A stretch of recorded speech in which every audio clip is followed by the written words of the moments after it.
Let us pray. Father God, we come to you right now, first of all, saying thank you, God. Thank you for allowing all of us to be here this morning. We thank you for Brother Kurt Muhammad and the vision that he has, God. We ask that you touch right now, Father God. You know our heart, you know the need, you know where work is needed. Allow us to be used, God, to the benefit of those who are incarcerated. We need you, Father God. We're putting our trust in you. Lead us and guide us. This is our prayer. In Jesus' name, amen.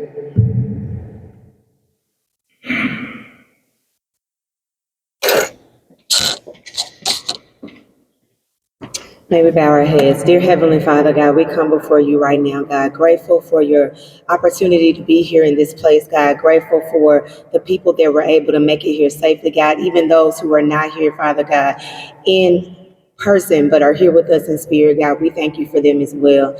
God, we ask that everything that be said today be for the edification of your kingdom. We ask that everyone who grabs the mic, everyone who's listening, is able to take introspection and also take action on what we can do to help those who are incarcerated, to help those who are affected by incarceration, and to even help our children to prevent incarceration. God, we are grateful for this opportunity. We are grateful for this day. We thank you for all that you've done and will continue to do. In Jesus' name I pray. Amen. Thank you both for that one. Mic is kind of loud, but it's going to go all the way through the state capitol. I'm most definitely grateful, and I have to always open up in the name of God, who is the creators of the heaven and the earth.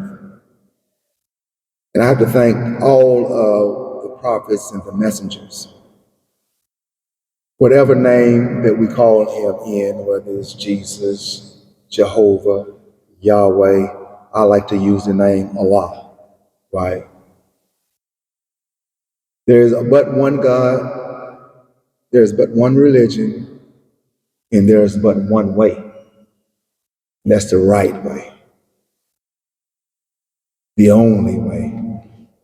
And we come here seeking, hopefully, for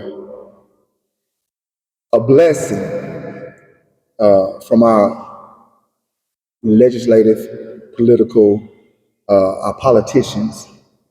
And 9 times out of 10, we get a cursing. So today, you get an opportunity to leave, to speak, to leave your voice, to have your voice heard and your spirit left lingering in this building. So whatever's in your heart, when it's your opportunity to speak, just speak what's in your heart.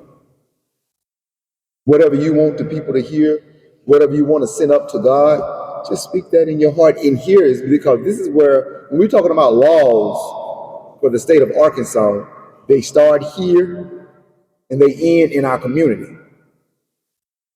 We just ended a session where a lot of laws were passed, and a lot of the laws were not in our favor. Just as simple as that. So what is the solution? And that's what we hear. We're not here just to hear about what happened. We here to also hear about what needs to happen to better our situation. We have 2 guest speakers. My young brother here is about to graduate from Philander Smith College. Very intelligent. Met him 3, 4, 5 years ago at one of our events, and he was giving one of the brothers the business. So I'm like, who's this young man here? Philosophizing the way he's philosophized. He's a great philosopher. He should have been with Denzel Washington on the Great Debate. But he's a young man, and he has a lot to say. He calls me periodically out of the blue, picking my brain, and I feel honored because I don't have a college degree, but he respects me enough to call me and to troubleshoot with me when his professors are not giving him the perspective that he needs. So he called up Brother Kurt Muhammad and wrangled with me for about an hour and a half or so. and then he goes about his business. But I'm proud of him, for doing what it is that he do and for thinking the way he think. For some reason, our young people have developed a gap with their elders.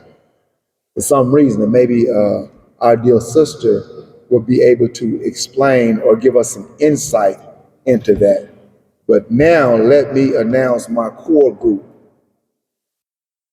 These are the women that every Tuesday they're on a Zoom with me and us trying to figure out how to better their loved one's situation, because everybody in here has an invested interest in being a humanitarian in some way or another, right? It just so happened these young ladies here have loved ones who are incarcerated and been there for a long time. And it's painful to have to sit and listen and not be able to actually move anything when it comes to them. I have to sit and listen to their cries and to their pain and to their frustration and to their agitation when things don't go right, when they put their heart into a situation and it don't come out the way it should have came out. The results are not what the results should have been. We have Valerie Harris, we have Miss Shirley, we have Miss Doris, we have Miss Shelley, and we have Miss Martha. They're dedicated to the movement. If we had 85 more of them, they would have to deal with us. Just 85 more of them, they would have to deal with us correctly. They wouldn't be able to lie to us. They wouldn't be able to trick us. We got 18,000 people incarcerated. All we need is one family member from each incarcerated, and hopefully after this we'll be able to institute or implement a adopt a prisoner program. So next 2 years, everybody will have a representative on the outside if we get the adopt a prisoner program to be successful. We can do that. But because they are dedicated, they get the first opportunity to speak what they want to speak. They don't get a time. Everybody else, with the exception of Melanie and Delante, everybody else will get 7 minutes. My core group don't get a time limit, and these two don't. We got a few hours in it, so everybody will get an opportunity to say what they want to say. Get it off your heart. Now, Miss Martha, I'm gonna call you up first because Miss Martha was coming down here while the session was going on, and she was able to sit in and listen and to hear some things. Come on up, my dear sister. They're kind of bashful of the microphone, but it's gonna be okay. I am. Good morning. My name is Martha Cooksey, and I represent Bobby Gibbs at the Commons Unit. He been in prison for 42 years, ever since he was at the age of 18. And he contacted me about 2 years ago. And I told him that I will be there for you because there's so many of them out there don't have anybody. His parents died. So I dedicate my work to helping the men at the Commons Unit, not only the Commons Unit, but all over. So that's where I'm at right now. I came down to the Capitol the last 2 weeks. I have learned a lot. And whether they heard me or not, I was here. I'm not a very good speaker, but I'm going to let you know where I'm at when it's time. Because there's a time and a place for everything. So I just want everyone to know that I am here if you need anything. I am dedicated. I am a loyal person. When I dedicate myself to something, I'm going to see it to the end. So that's all I have to say. She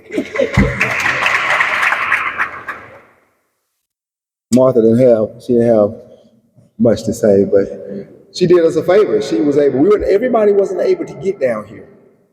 She came, she sit in, and in our group, she went live. So it was like everybody was present in the session. You know, it took time and energy and effort to get that done, especially when you don't know the system, especially when you come into a new environment and you don't know nobody and you don't know how to maneuver, because the Capitol is a big place. But she didn't allow that to keep her from coming in and doing what she had to do to help the group. Because there's a lot of laws that was passed, we was all at work. We don't know what's in the law, what's in the bill, how it's going to affect us. Sarah Huckabee slipped that last one in the Arkansas Protection Act. We was looking for HSB 1002, and the next thing we know, what number was it? 495. The same day she released it is the same day they presented it.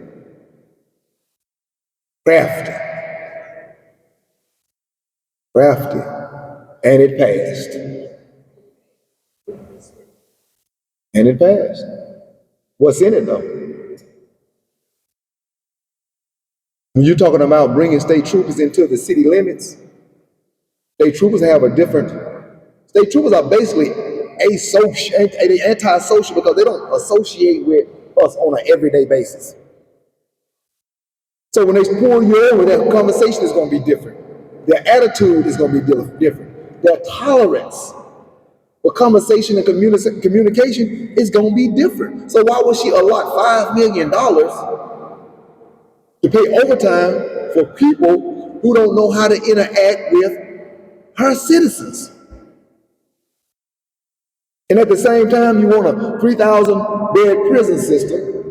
And at the same time, you're passing laws that you want people to do 100% of their time for violent offenses, 85% of their time for non-violent offenses.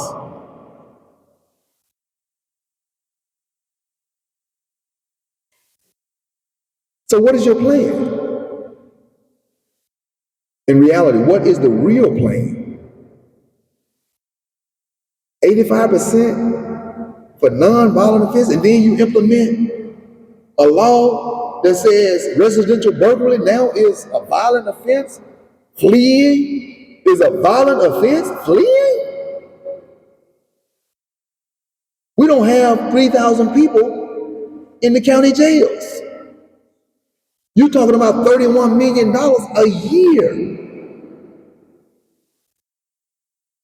Arkansas don't have no $31 million a year to run no institution that's ran by inmates.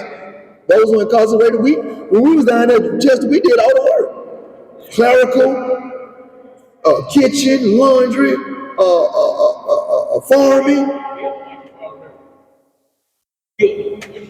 construction. What does she need $31 million for a year? You got a bigger plan. So, which one of my faithful crews? Y'all can all come up together. Y'all come on. All y'all come on. Miss Shelley, Miss Doris, Miss Shirley, all y'all come up. So y'all have a seat. Slide over, let them sit down so they can feel comfortable one with another. I know Miss Doris ain't got no problem, and Valerie ain't got no problem. Miss Shelley might have a problem. Miss Shirley don't have a problem. So Delonte, let them have this seat right quick, my friend. Yeah. So whichever one of y'all want, come on up here. You got to read. All right. All right. Good morning again, everyone. My name is Doris Wilson, and my incarcerated loved one is DeMarco Wilson. DeMarco has already been incarcerated. This makes his 26th year. He caught a murder charge at the age of 19. So certainly having the consideration to amending the age for Act 539 would have been an opportunity for him as a second chance. Because one of the things about Arkansas incarceration, if you are given a life without parole sentence, there is no rehabilitation classes that are available for you. Because their perception is you have life without parole, why would you need to be rehabilitated? We have no intention of you going anywhere.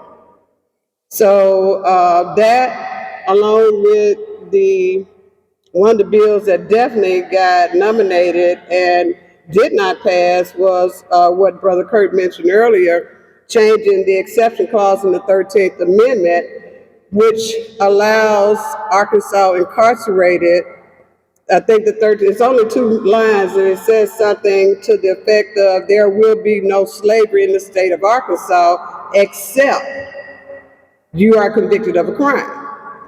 Then you are subject to servitude and slavery, meaning that they can incarcerate and work you for free.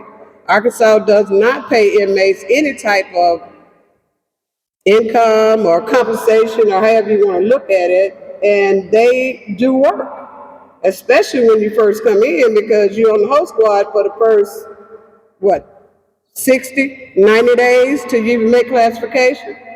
And then if you're lucky, you can work in the kitchen for free. Yeah, for free. You get nothing, not a dime.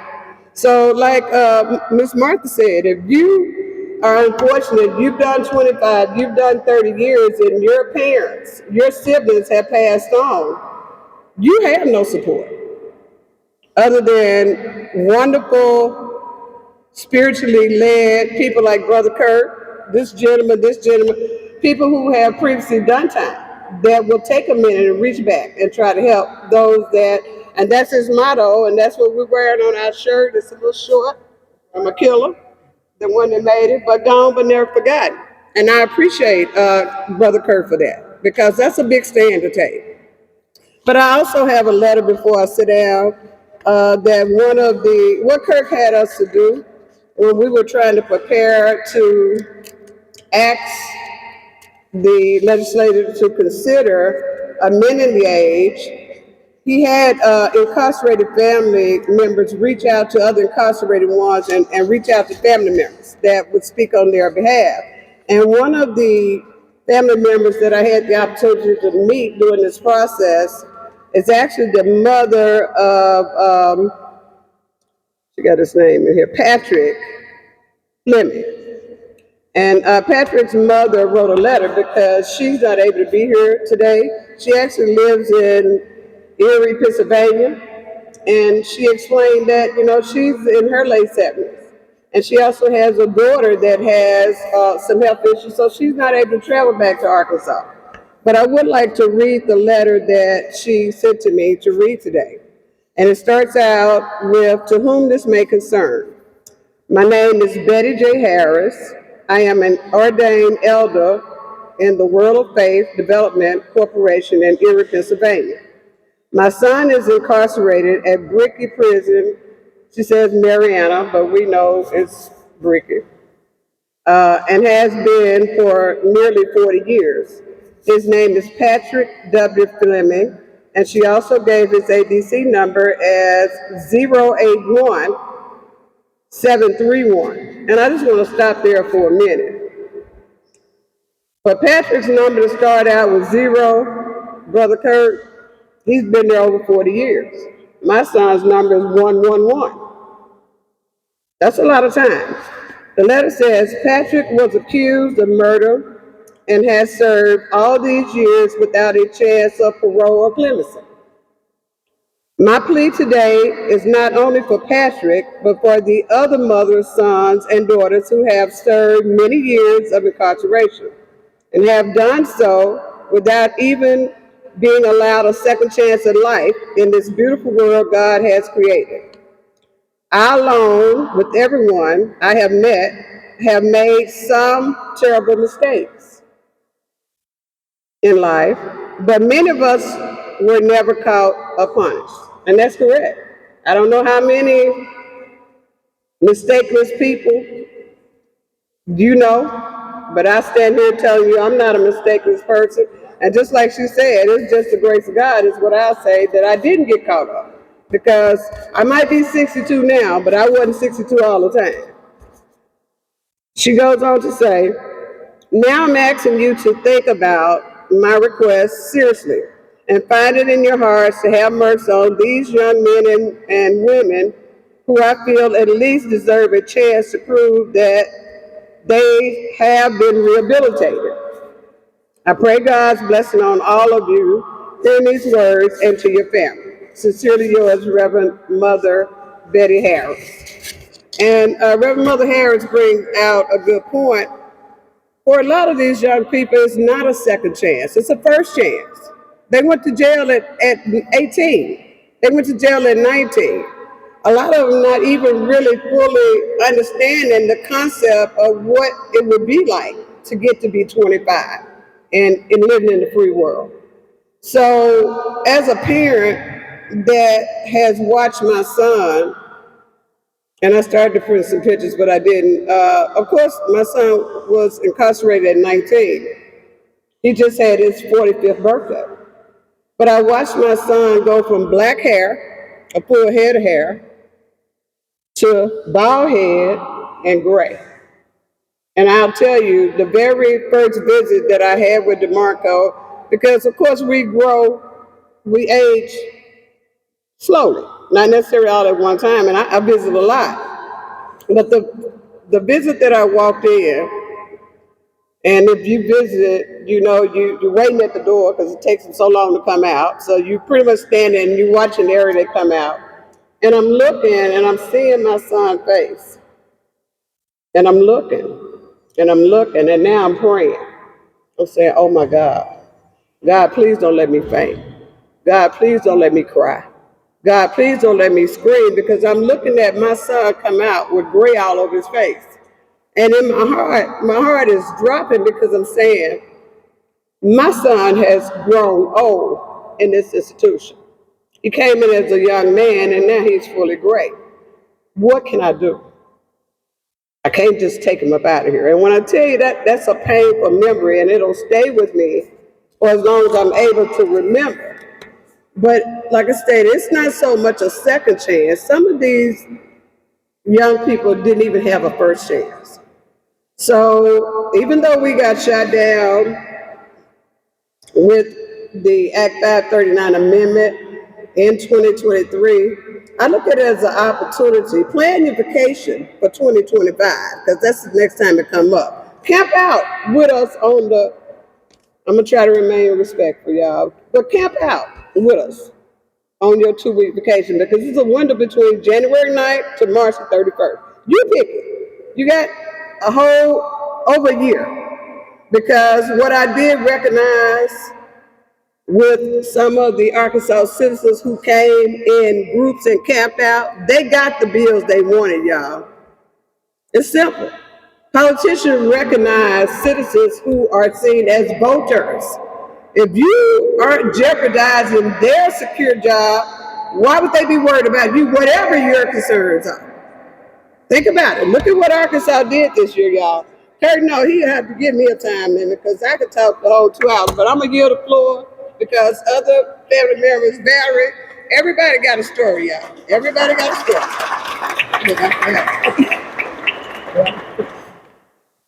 Most of you all know who I am. I'm Valerie Harris, better known as Sunshine. Bear is my husband.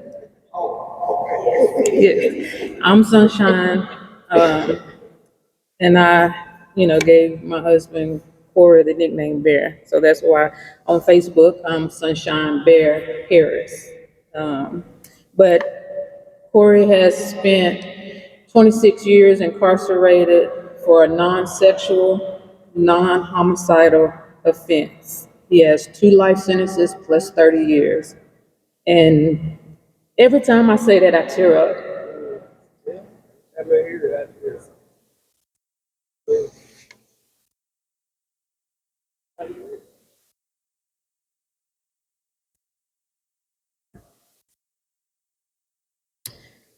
Corey missed the opportunity to help me raise our children. He is currently missing the opportunity to be there and help raise our grandchildren. And we now have 5. As Mrs. Doris said, ADC doesn't provide rehabilitation classes or courses or opportunities for inmates that have life sentences.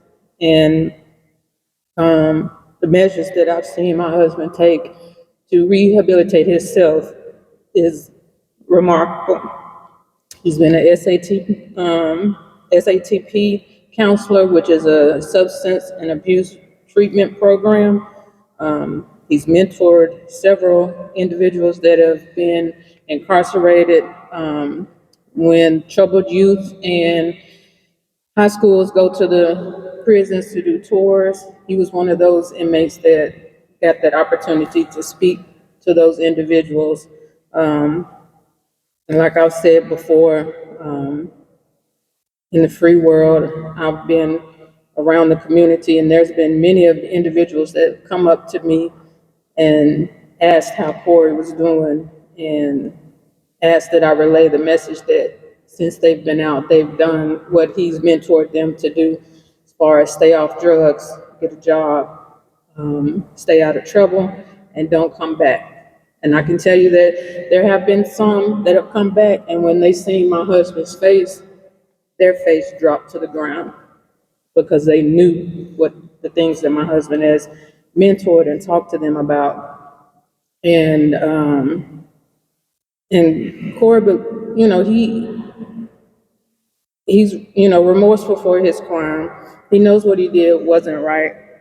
And there's no justification on, you know, why he did the crime that he committed. But again, because 2 life sentences plus 30 years for a non-sexual, non-homicidal crime, it's not right. There was nobody hurt in the crime.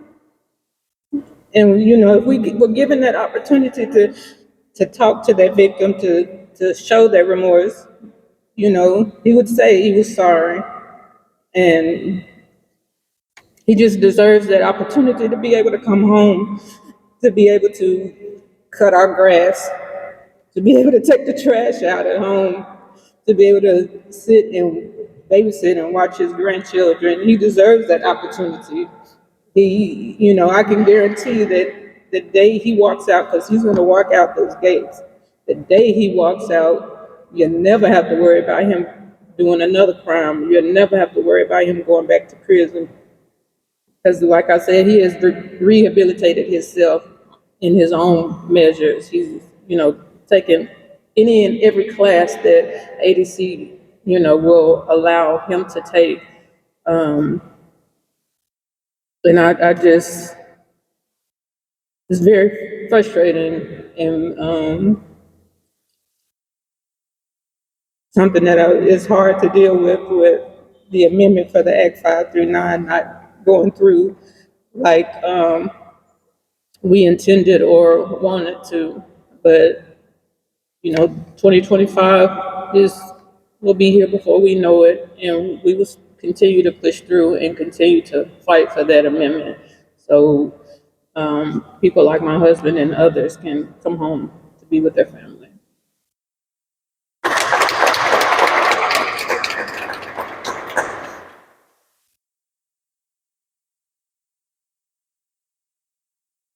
Well, first I'd like to say good morning to each and every one of you. My name is Shirley Gillum Roberts. I have a son that is incarcerated. This year is 26 years.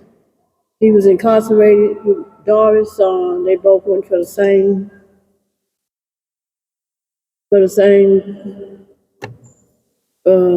my man is not running right, but you know what I'm trying to say. So, yeah, they got the same charge. But my son was 26, well, he wasn't quite 26. He was turned 26 later on in the year when he was incarcerated. He have had children, grandchildren, and he have been, Doris and my son, they have been into, I don't know how many affiliation or how many places that they've been incarcerated. We have gone from all over the state of Arkansas just about driving just to visit them.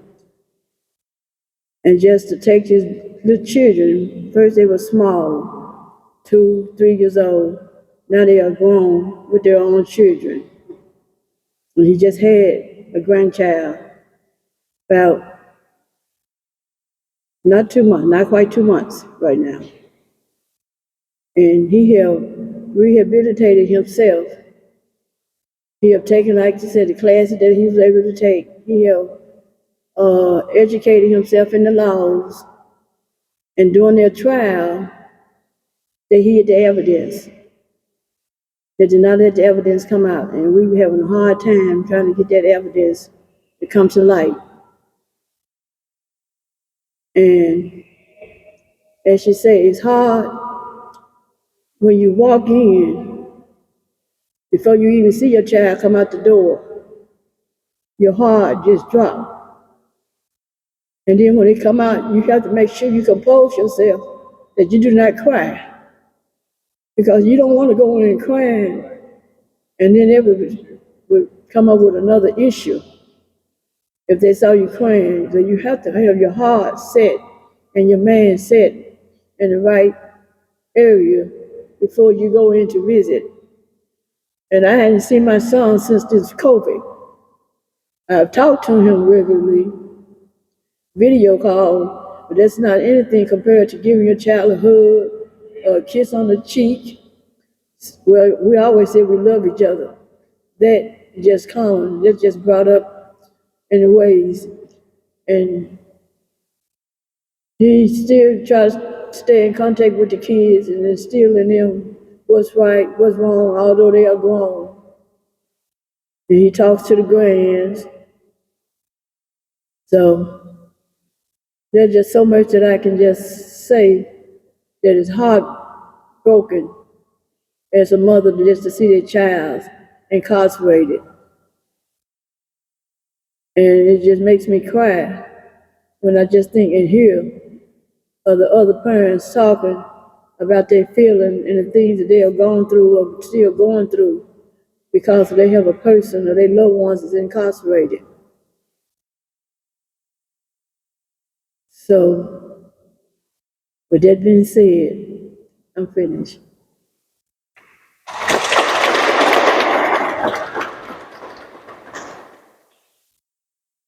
Hello, everyone. I'm Shelley Lee. My loved one is Cortez Hooper. He is in Varner Supermax. He's done 12 years on a 70-year sentence. I don't know how, I guess I got into this, probably 15 years ago. I watched a documentary on solitary confinement and the stuff it does to a human body. When I realized that the United States knew what it does 50 years ago, it just blows my mind that we're still doing it. And it's not slowing down. As Kurt said, they're building more and more prisons, and I'm sure solitary confinement cells, or restrictive housing as they call it, is going to come right along with it. I also work in mental health. I'm a social worker here in the state. I work with, I'm nervous if y'all can't tell.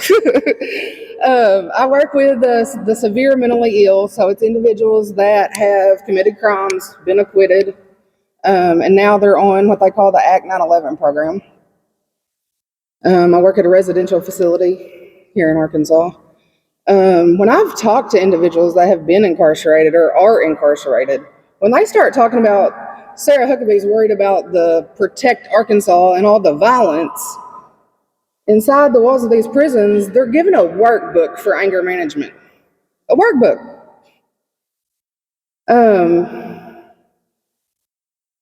How are they? I mean, I know individuals take it upon themselves and learn how to control their anger, but if there were actual classes, demonstrations, role playing, just learning communication skills, like the whole mental health rehabilitation thing, honestly, I think it's a joke. If you don't do it yourself, you're not going to get it. So I would like to see that as something changed as well, but That's all I've got.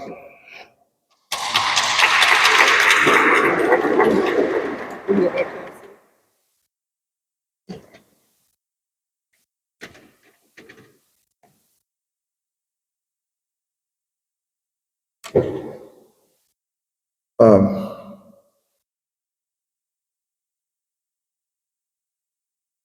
a lot of times we don't know how to relate to other people's pain.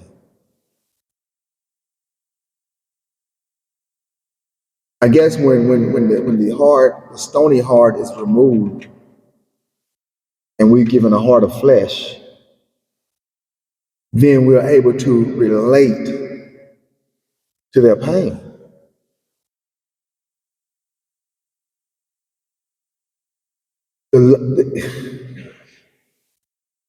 I can relate because I've been there. I can relate because I've left people behind who are still there working on 31, 32 years. Good people. They call my phone. Their family members call my phone.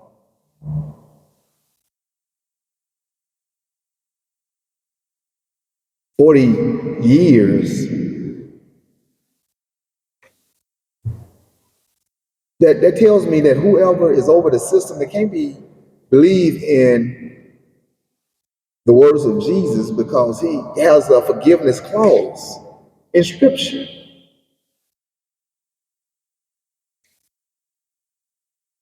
And we have to be mindful that the people who are leading the state,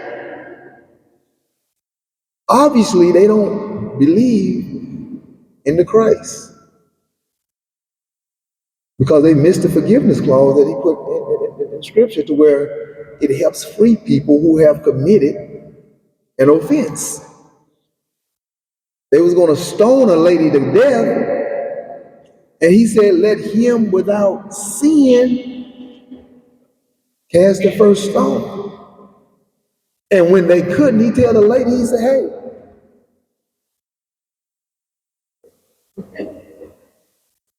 go and sin no more. But in that you see a second chance.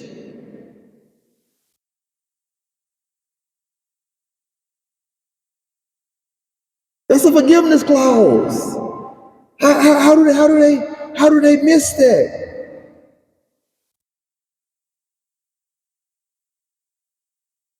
Shade, how does Mario not get a second chance?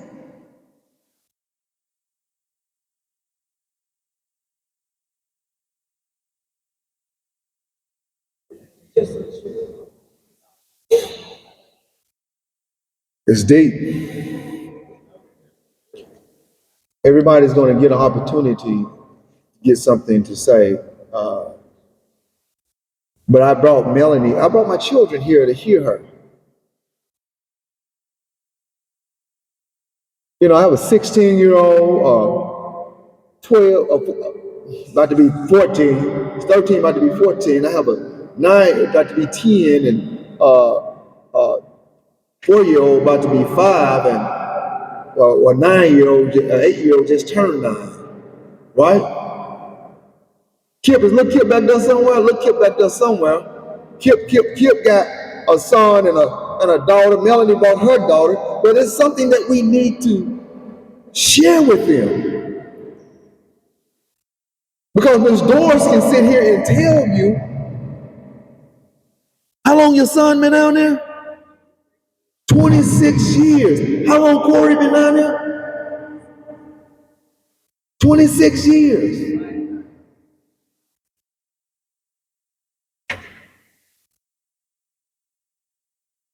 How long your son been down there?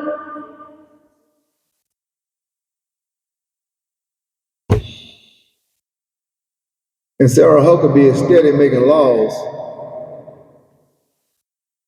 not for their children. They're already there. She's making laws for them.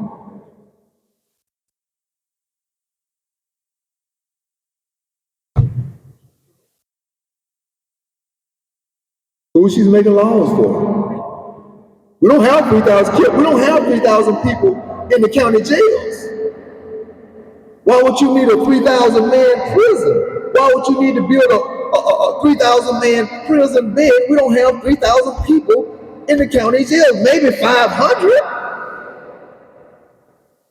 So you need an extra 2,500 beds, Chester?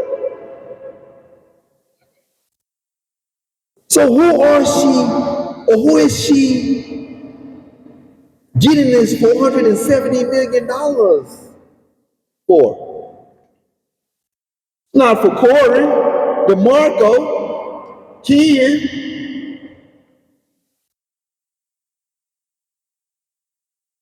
for you. And my dear sister Melanie, she's going to explain to us because she's an educator. Samir, come open your phone because I can't. Oh, y'all got Face ID and passwords, my baby. Okay. You see how she just looked at it open like they got some tricks they do when they look at them. But Melanie, I met her years ago. She's always got some kind of creative activity going on with the youth, right? She invited me. She was taking the junior highs and senior on historical black college tours, right? And she invited me to be a mentor 1 year for the young men, and several different events that she's had. Anytime she's dealing with the young men, she would like to see I would like to think that she would like to see strong men present themselves to the young men that she deals with. And that's we met. Come here, baby. Put your eyes on this again. We met years ago.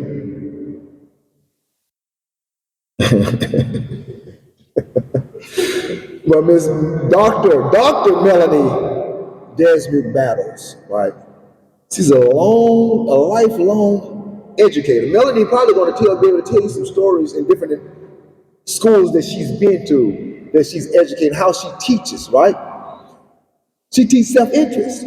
A lot of times we think that if I get a lot of little black children together and teach them that it's racism, or there's a lot of little white, Chester, we get a lot of little white children together and we teach them it's racism, it's called self-interest. No one wants their children in an environment that's not safe, where they have to fight to stay afloat, where the teachers don't care enough to pay attention to the children that really want to learn because the majority of them don't care. CEO and lead consultant of Scholars for the Soul. Scholars for the Soul. That tells me that it's something spiritual in this message. If Sarah Huckabee is building prisons while children, we not only got to figure out how to get them out of prison, we got to figure out how to keep them from going to prison. My baby got in a fight, Pine Bluff High School. First thing they want to do is call the juvenile detention center. Why you even got an armed guard in her school anyway, armed police officer? You telling me you just waiting for something to take place? Because she has to defend herself? I made a few phone calls. I said, I wish you would. Because I got a loud mouth. I wouldn't have laid down until they understood that you don't ever do that again. Not somebody that don't give you no trouble. You go and take her to get some counseling with one of the principals, the superintendent, or somebody, but don't you dare put her in no handcuffs and talk about giving her first experience for somebody's prison. I wish you would.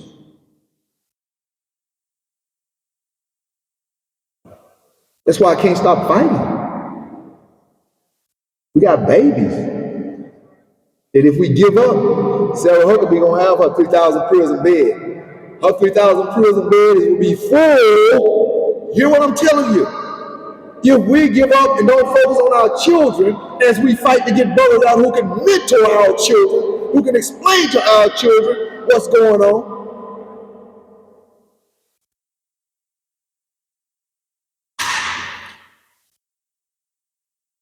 She also has an educational solutions firm. Melanie has a podcast that she does on social media that she'll probably give you. She'll give you the information where you can tap in. You know, all the children, look here, we want you to come to this side so when she's talking, she can talk to all of y'all at one time. All the adults, we would like for you to move to this side if you don't mind. But all the children, come on, children in the back, just walked in. You 23? Man, you look good to be 23, young soldier. How old are you? Huh?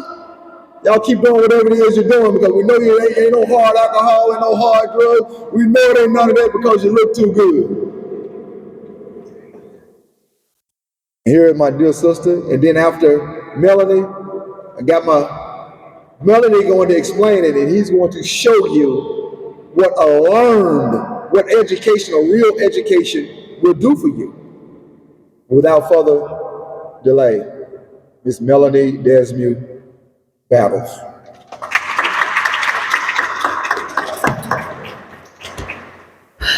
Good morning, everybody. It was quite incredible, meaning not believable, to hear your stories of your loved ones that have been incarcerated for as long as they have. It is fuel to my passion for the work that I do. The work that I do is that I go into schools and I train and educate teachers and leaders on what we call culturally responsive teaching. So what that means is that we use the idea of social emotional learning. You mentioned rehabilitation. Well, we try to get in there before that happens. But we also understand that a lot of our children come from backgrounds where they have been a part of traumatic experiences. Many of our children are facing issues of neglect, of abuse, or even living in poverty and what that brings to the table as well. So the work I do with teachers in schools is that I teach them the cognitive neuroscience. That means what's happening in the brain in order to get students to learn and be engaged in learning. I'm the oldest of 4 siblings, and my brothers even had a hard time getting through school. Me and my sister, we got through school fine. We're girls. We did what we were supposed to do, but I have strong young brothers who were raised by a strong Black man. And so they didn't take, you gonna talk to me any kind of way. They didn't take belittling and demeaning as they do our Black boys inside the classroom. So it was a struggle. It was a struggle. And so what I hope to do is just to be able to shed some light to our young people, because I am blessed to mentor teachers. So right now I'm currently partnering with teachers in Marvel Elaine. And if you know anything about Marvel Elaine, they're also consolidating that district as well. So now they're closing it down, and they'll be making a decision next week on where those students will go. 2 different cities, Marvel and Elaine, if you haven't heard of those places. And I'm working with 5th grade, and I'm mentoring the teachers. And what I'm noticing in this space is that our children have been robbed of their capacity to dream. When I was first there, I asked the young people, what are your dreams? It took them a while to think about it. It took them a while to think about, what do you want to be if there were no limits? Money wasn't an issue, location, transportation, nothing was a limit to what you wanted. And I even asked some of you today, what is your dream? Sometimes we get so caught up in what's going on in the world every day. We have to work, we have families to care for, we have things going on that we fail to freedom dream. And these young people, these people that are taken, what really touched me is that a lot of you all's family members were taken at 18 and 19 years old. That means somebody failed these young people. The system for surely failed these young people. And I also want to talk to us as families on how we can activate ourselves to help prevent this from happening even when the system fails, because you have a voice. You have a say-so in your child's education. And I want to empower you with some tools to use to know what to say when you go into these school buildings, to know who you need to be talking to and what you need to be advocating for your students and for your young people. There is a thing called the school to prison pipeline. Brother Kirk calls it the cradle to prison pipeline. But it's a systematic issue that's happening. There's a lot of scholarly work done on it. It was a part of my dissertation work. It's everywhere. For our children, there is a structure of schooling that happens, and I call it the 3 C's. It's control, compliance, and conformity. And it's all aligning with whiteness. And when I say whiteness, I don't mean only people with white skin color. I mean people who use the tool of that skin color to suppress and oppress others who are not of that skin color. So I speak on educating because healing, liberation, and joy should be the center of every educational experience that your child has. When your child is coming home to you and telling you about their day, you need to listen for markers of liberation. You need to listen for markers of healing. You need to listen for markers of joy. If you don't hear these things, you need to be at the school asking questions. You need to be raising sand, but you need to be in partnership with the schools. The school should not have to only call you when your child is acting up. That should not be the only time you're at the school. And I know that a lot of us work. And I know that some of us are only raising our children by ourselves, and we're doing the best we can. And for that, I admire and commend what you're doing. But try your best to find the time to say, what am I going to do to make sure that my Black boy is not one of the numbers? Here's some statistics. Our Black boys are 3 times more likely to be suspended, expelled, written up, put out of classroom, put in ISS than their white counterparts. It's even worse for the girls. See, we don't think about the girls, but it's happening for the girls. There's a book called Push Out by Monique Morris. It says Black girls are 6 times more likely to be expelled, 3 times more likely to be suspended, 4 times more likely to be arrested. They wanted to arrest your baby girl because the idea is to push her out of the school system because they see in us what sometimes we don't see in ourselves. See, this is a spiritual battle. The enemy sees the power within you. But oftentimes we're lulled to sleep by everything else that's going on, that we're distracted from the very power within us. So when we say we woke, are we really woke? Are we woke to who we are inside? Are we awoke to the God in us that gives us the power to go out and know who we are? Because the schools are not operating under a culture of care, it's a culture of control. And when your child operates in their genius, that Black genius that turns up in the class when they get excited, that Black genius that's curious, that asks questions, that doesn't conform when they see whiteness and white supremacy culture showing up and they ask questions because it doesn't seem right with their soul, when that speaks up, and then your child is demeaned, your child is disciplined, hyper-disciplined, hyper special education referred. We have a lot of Black kids that are in special education that do not need to be in special education because what that does is sets up labels. It puts a label on your child that follows them all the way through. And what that label says is this child is not worthy of high quality instruction. They're worthy of being put in the classroom that is hyper policed. And that is what they do. I've been teaching more than 15 years. I've been in classrooms. I've had students who have special needs because there are times when students have special needs, but there are also opportunities for our educators to know how to meet them without them going to a special education class. That calls for the competency and confidence of our teachers to be increased. What you see a lot of times when our children are consistently being treated as they are is there's a failure to believe that I got the juice to teach any child that comes in my classroom. No matter how they express themselves, no matter how they articulate themselves. See, what you're going to hear from me with Dr. Melanie Desmond Battles, you're going to hear all the African-American vernacular English because I don't code switch, I code mesh. I can speak scholarly language, and I'm going to speak to you just real. I'm from West 12th Street. I graduated from Little Rock Central High. I'm proud of my hood and where I'm from. I taught in Memphis, Tennessee. That's where I started, 38127, number 3 in the most violent zip codes in the country. All of my kids were on free and reduced lunch. One of my students died in the bathroom. We had to take our students from classroom to classroom. So when we talk about can you teach children, that's what that's what we should be asking. Because it's not always the child. And don't get me wrong, I say this with a spirit of love. Our children have to be held to a higher state of accountability, right? Because we expect greatness. Mine, when she goes into that school, she expects, and she knows I have her and another one. They know I expect excellence. But if a teacher's coming for you, they might as well get ready. They might as well get ready. Because number one, I know the law. I know the rights of my child. My child has a right to a free education. That means my child being put out because she's talking too much, you're disenfranchising her rights to learn. When your child is getting put out and roaming the halls, it's the other school to prison pipeline. Let me tell you what that one is.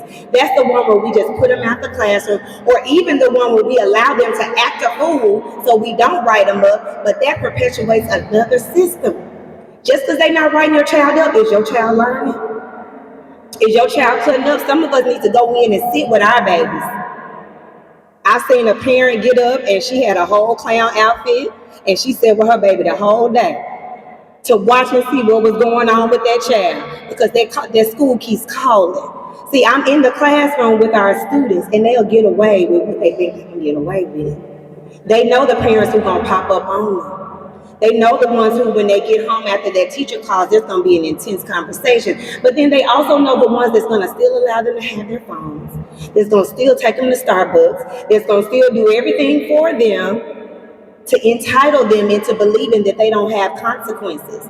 So we have to be on both ends of the spectrum where we're standing up for our children, but we're also holding our children to a high level of accountability because we see the genius in you. So I'm not going to let you fail. I'm not going to sit back and let you act a fool. I'm not going to sit back and not let you engage in this learning because I believe in who you are even if you don't. And that's what we've got to think about, because here's the thing. I tell educators, I tell schools all the time, you can't teach the mind until you reach the soul. You can't teach the mind until you reach the soul. The soul is your mind, your will, and your emotions, how you think, how you believe about yourself, what you feel, your emotional intelligence, your capacity to be able to articulate your emotions and manage them and work through them. So I ask parents, as you are thinking about, you're being the leader of your household, how are you managing your emotions? How are you modeling emotional intelligence and emotional capacity? How are you doing these things? If you're doing these things in ways that your students, your young people can watch you and say, when mama gets upset, this is how she handles her frustration. When mama is stressed, when daddy is upset, this is how he handles his emotions. These are the things that we've got to consider, and these are the things that we've got to think about. So if you're silent, this is a quote from Zora Neale Hurston that I want us to all resonate with. If you are silent about your pain, they'll kill you and say you enjoyed it. If you are silent about your pain, they'll kill you and say that you enjoyed it. So we can no longer be silent. For those of you all who have families that are incarcerated, but you still have connection to our youth, you can no longer be silent. For those of you who are actively parenting, whether you're a grandparent, whether you're an aunt, whether you're a foster parent, whatever your role is, those of you who are actively parenting our young people, we still got a job to do. We've got to convene together to be a collective voice. So here are some things that I implore you to think about doing. Commit to being a disruptor. Disruptors have to have a certain boldness within them, where you're not afraid to go and ask questions. You're not afraid to show up at the meetings and speak up and ask, how is this helping our children? Whatever this initiative, they're bringing new things into the schools all the time. You need to know what your children are being taught.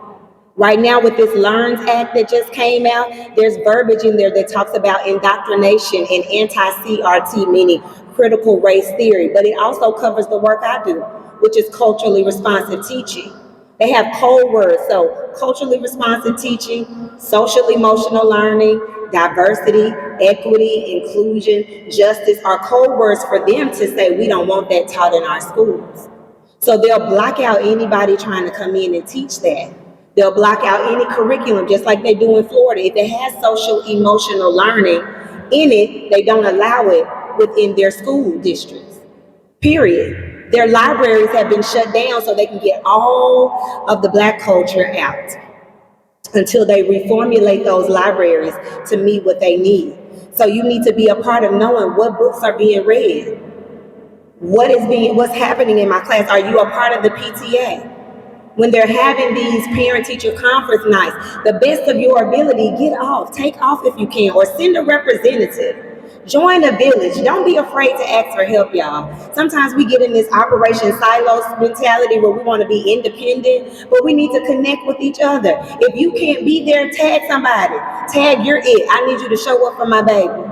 I need you to find out what's going on at the school. I need you to take notes. They need to know that somebody's showing up for your child. It makes a difference. It makes a difference when I show up at everything they've got at the school, because I'm there. When I'm emailing, I'm just checking in. They know I'm that parent, so they don't try my child because they know I'm that parent. They only try the children where they don't see the parents showing up because they know they can get away with it because they thrive off our ignorance. We cannot be ignorant. Our students are getting put out. Our students are getting, he talked about the police.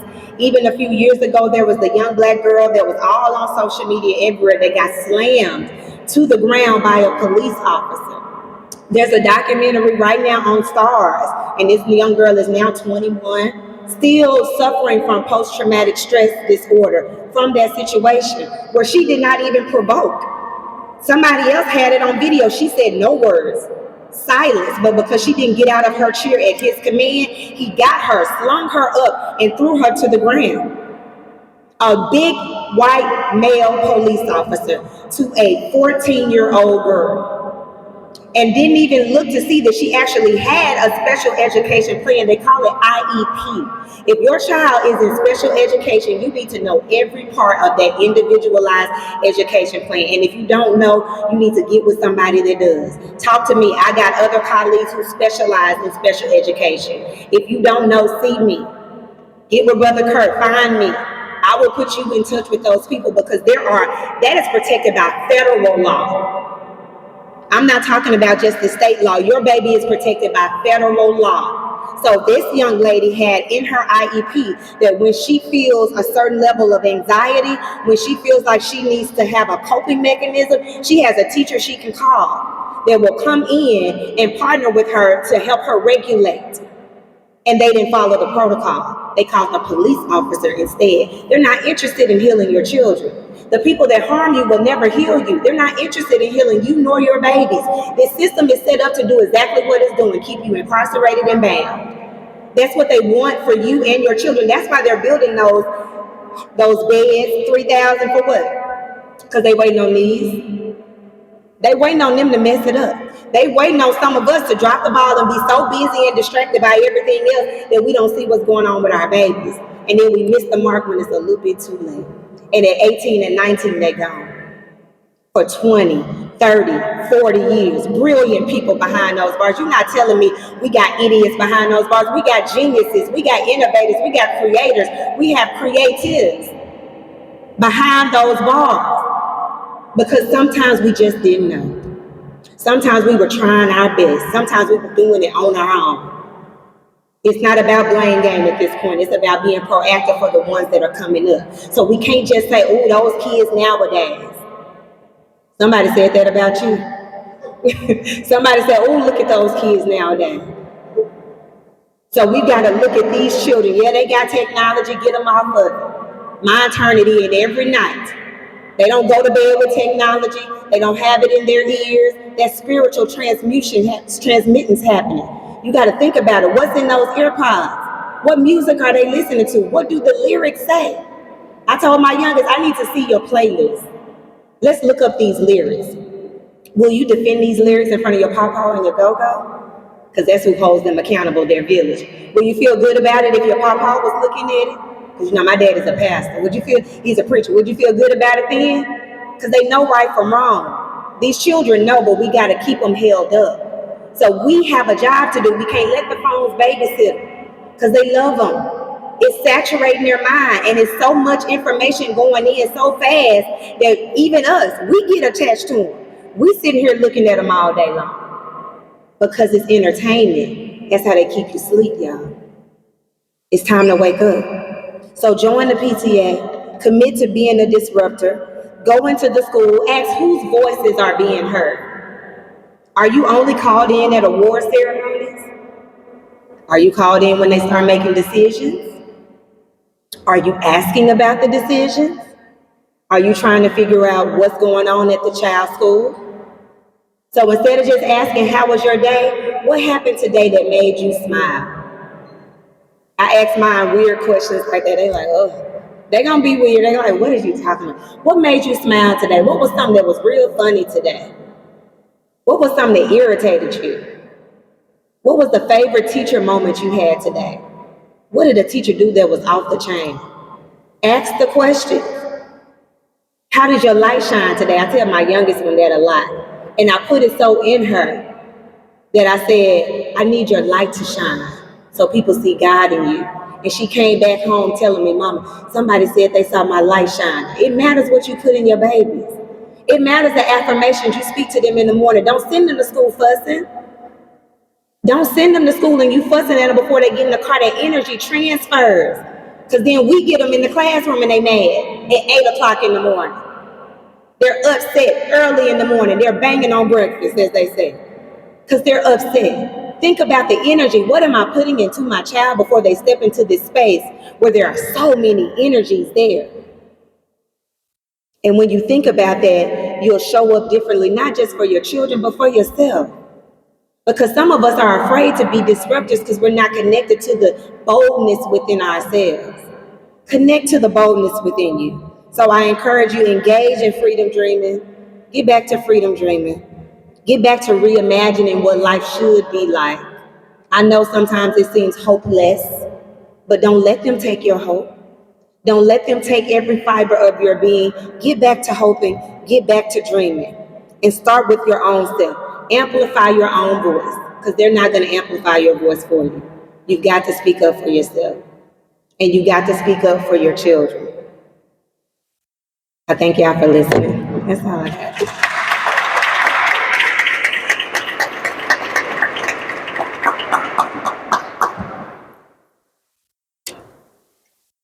Well,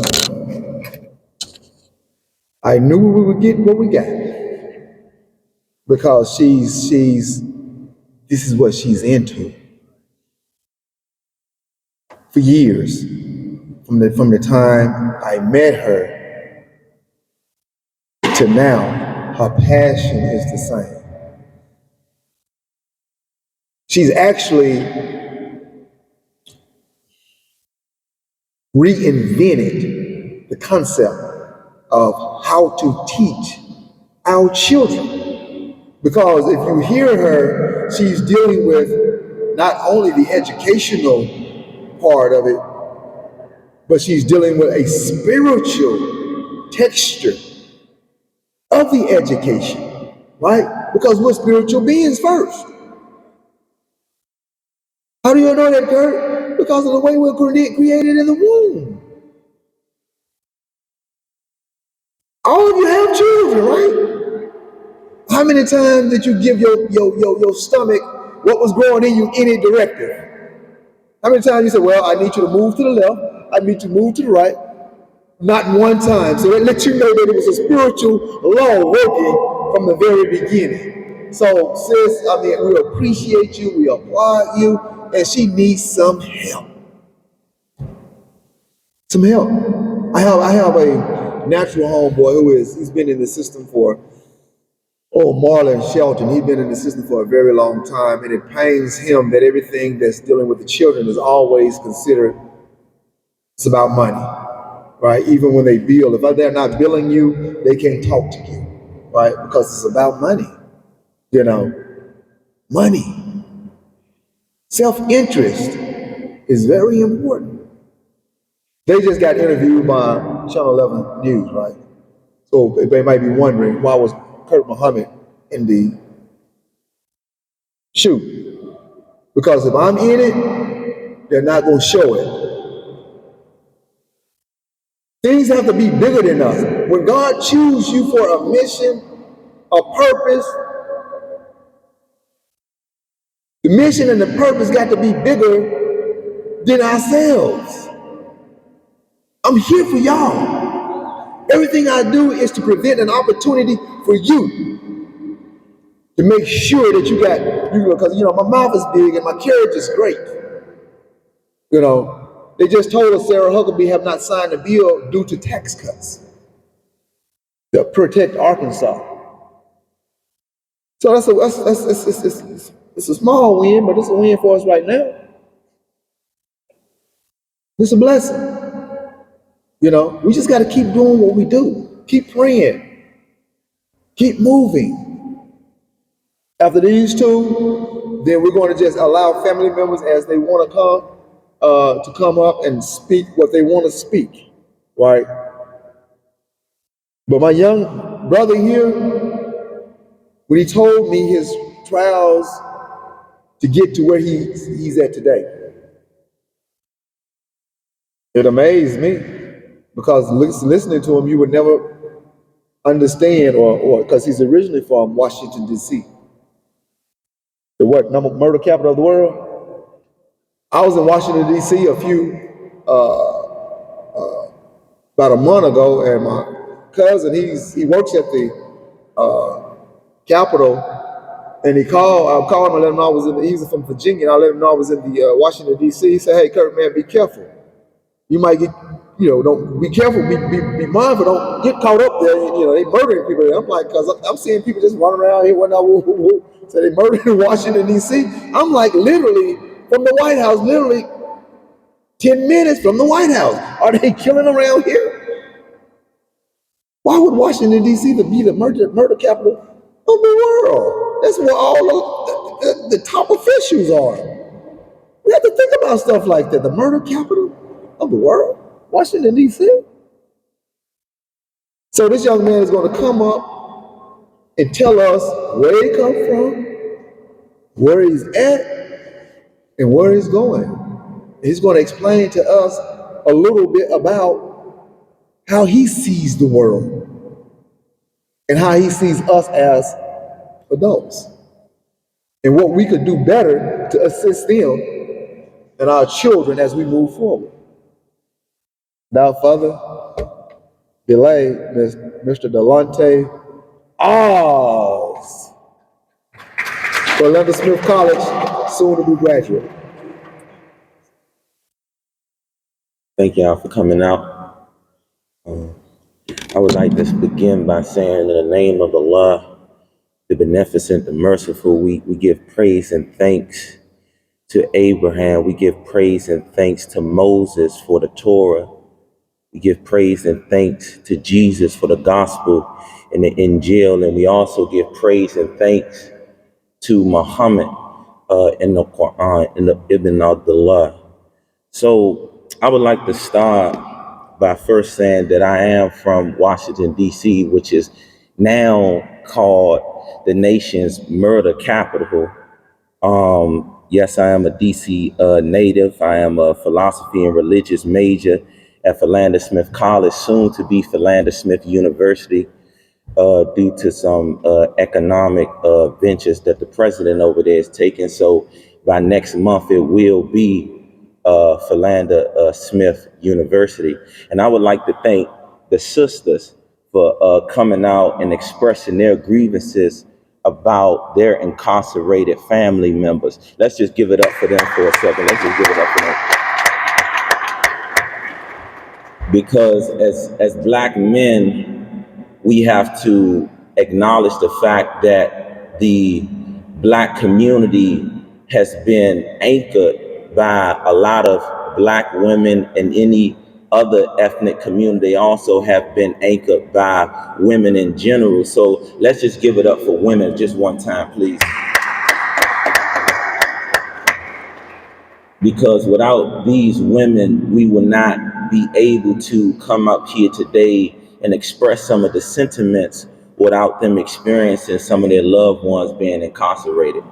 So for me, as a Black man, a youth in America seeking to have a high degree. One of the things that I'm focused on is trying to communicate to the community that there is a greater responsibility, as she echoed, to our community, so that we can coffer our resources, because Sarah Huckabee Sanders is not interested in funding the things that we need: social workers, psychiatrists, and people that will have a programmatic scheme to have a longevity effect on the way we view ourselves and our community. We cannot continue to beg people to support us in areas that we have the money and resources to support on our own. So first, I would like to just speak some data, facts, and statistics from the Forbes. And it states that at 47.8 million strong, African Americans are the second largest consumer group, presenting businesses with $300 billion opportunity stake in this community. Despite being 13.4% of the U.S. population, Black households accounted for just under 10% of the nation's total spending, goods, services in 2019, according to McKinsey. However, if companies interpret this data as proof that there is little profit in serving the Black customers, they are making a multi-billion-dollar mistake. Now, if we look at the resources that we have, according to the Forbes, which is $300 billion, we have the opportunity in our community to coffer and pool our resources so that we can fund people in prisons to get reappeal. We can fund them for psychiatrists, psychologists, social workers. We can hire lawyers. We can hire people that will go in to reappeal and look at their cases, because Sarah Huckabee Sanders is not interested in that. She is interested in the aftermath of people who have been making mistakes throughout their lives in certain environments that are not funded, but only looking forward to incarcerating and building more beds and more prison systems. Instead of kind of what she was just echoing, we need to understand that we have the ability to support, fund, and be a launch pad for what we need in our community. We do not need to go to the government. We don't need to go to people in Congress. We don't need to go to the House and the Senate, because these people are preparing for our downfall, but we can prepare for our success by pooling our resources. Or we boycott and tell them, if you do not support social workers, psychiatrists to psychologically look at the Black men in our community before they go out and commit heinous crimes, we charge you. And we boycott. We boycott the schools. We boycott the food. We boycott the restaurants. We boycott everything that our taxpayers' money is going into to support them paying for prisons. We have the money, according to the Forbes, we have the money to support our own people, to get them psychologically checked out, the Black men, the Black children in our schools. We have the power to do these things. Because if Sarah Huckabee Sanders is not going to invest her time into looking at the salient things in our community before we get in front of a judge or a court of appeal, then we need to ask the question, why are they not supporting advocacy groups in our communities to support the things that we need to keep them out of prisons? We need to look at the schools. We need to look at the things, the programmatic schemes that they're putting in place in our educational platforms. We need to look at the social media. We need to look at the music, because all of these things are funded by the government. And if we have the money to fund our own education, we have $300 billion worth of net income as a community in this country. And in the state of Arkansas, we roughly may have probably about $30 million that we can pool, that we can actually have honorariums. We can have people, psychiatrists, people coming from PhD program, and we can employ them We can employ psychologists to look at our black men and black young women so that we can help them before they even get in this stricken situation in prison. Because the sentiments that they've expressed is not a problem that can be confronted technically in the prison system. These people need to be looked at before they get caught on the streets with convicted drugs and all of these illicit drugs. We need these people to be supported, not only in the prison system, but we charge Sarah Huckabee Sanders for supporting these types of things. And if we do not continue to have a foot on their necks about the things that we need, they're going to continue to plan our destruction as a black community. And what we also have to recognize is that we have educated people. I consider myself an educated man. He's an educated man. She's an educated woman. And we have people that have the credentials that need to be subsidized. We're coming out of college. We're coming out of these Ivy League institutions with information that can be utilized for our community. But if we do not see that there are social workers that's willing to help, if we do not see that there's educators, philosophers, psychologists, and psychiatrists that's willing to look at some of the neurological pathways in a black man brain that they're being brainwashed with nowadays, we won't have the resources to offsuit and offset this situation that we find ourselves in. So what we have to recognize is that it's not just a matter of trying to find a solution after a lot of the problems have been commenced. We need to prevent it. So we charge Sarah Huckabee Sanders. We charge the United States government. We charge penal institutions.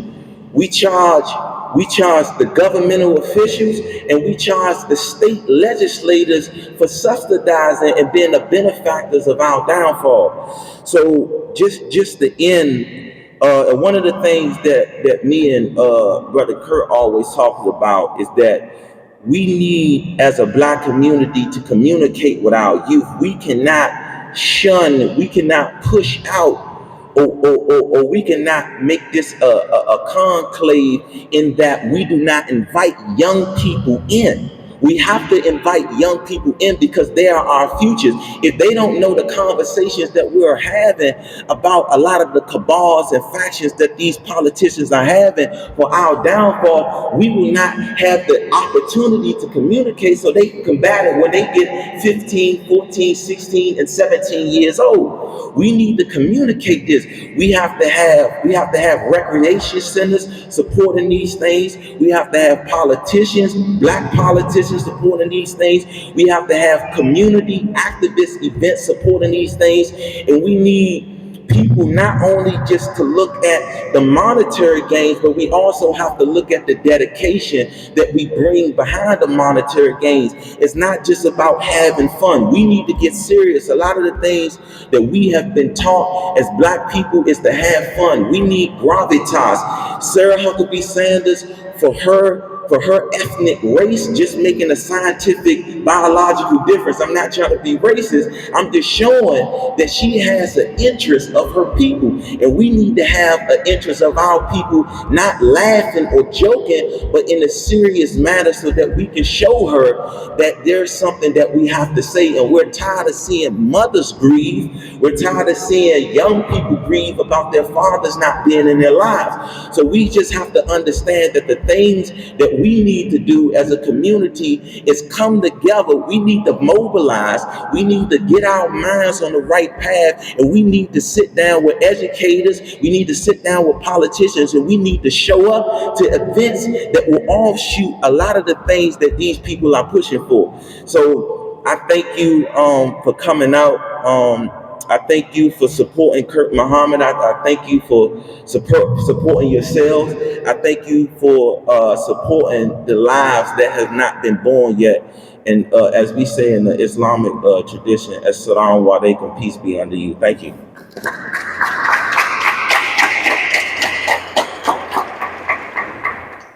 Y'all heard him. And that's what we need. We need more. See, dealing with the psychology I understand that the powers of the world today are not intimidated by our elders. Yes, may I ask why? Because we've been indoctrinated to a degree to where we can't see and understand things as they can, right? They've set up a culture for us, but your children are being pulled into our culture, right? Getting the same time that we're getting because they set the culture up for us, but if you realize that people are starting to mimic our culture. Now they want to be like us, right? And it ended up in the same trap that we're in, and but Sarah Huckabee don't see that.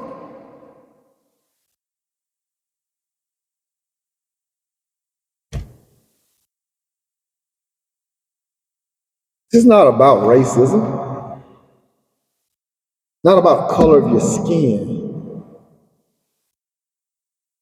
It's about self-interest. Miss Shelley is here because she has the same self-interest as the rest of us. That unites us. Chester Vaughn is here because he has the same self-interest as me, as Kip, as Brother Nazim, as the rest of us who have been incarcerated, a time or two, or whatever the case may be. So what I'm saying today is we're going to develop a culture dealing with self-interest, and we're going to use her social skills, right, to help curb what we got going on in our community, because our culture is sucking your children in. But they set the trap for us. But when I go on TikTok, I see little white guys, they rap singing better than some of us. You know what I'm saying? They're mixing rap with country. That's the truth of the matter. So we all have a self-interest to stop whatever Miss Huckabee has in her mind. See how I call her Miss Huckabee? The lady is dangerous. No doubt about it. Make no mistake about that. She was in the White House dealing with Donald Trump. And the rest of those, she's more educated and she's more trained in politics than any governor that we've ever had. She got her start in the White House. She's seen things and she's heard things and she knows things, and her networking system is scary. Make phone calls that an average governor from Arkansas wouldn't be able to make because of the connection she made when she was in the White House. She's not to be played with. She's diabolically obsessed with controlling what goes on here because she's probably got a bid for run for be the first woman, female president. Has an agenda, a real agenda, and it has nothing to do with color. Self-interest. I looked at the picture that she took when she was signing the Learning Act bill.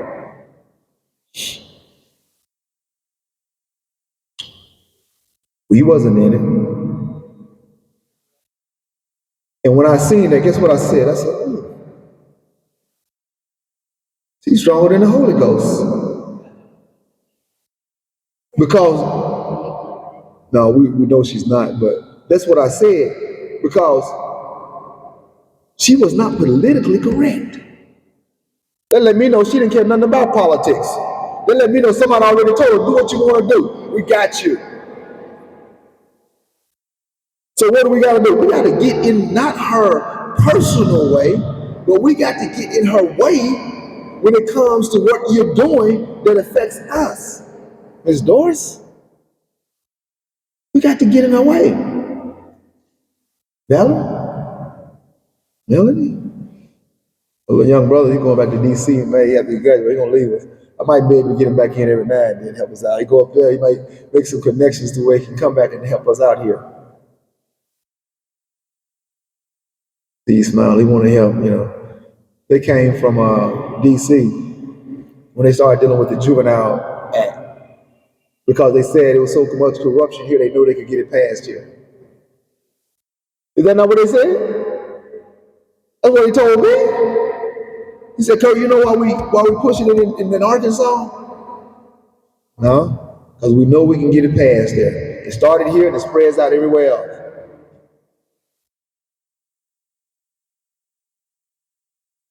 And that's what they do. That's how they do, right? Kipster. Kipster make a lot of people mad and we don't care. One thing I always admired about Kip. Kip is just Kip. When you get to the point to where you're just you can exist in your own energy, and you don't fear challenging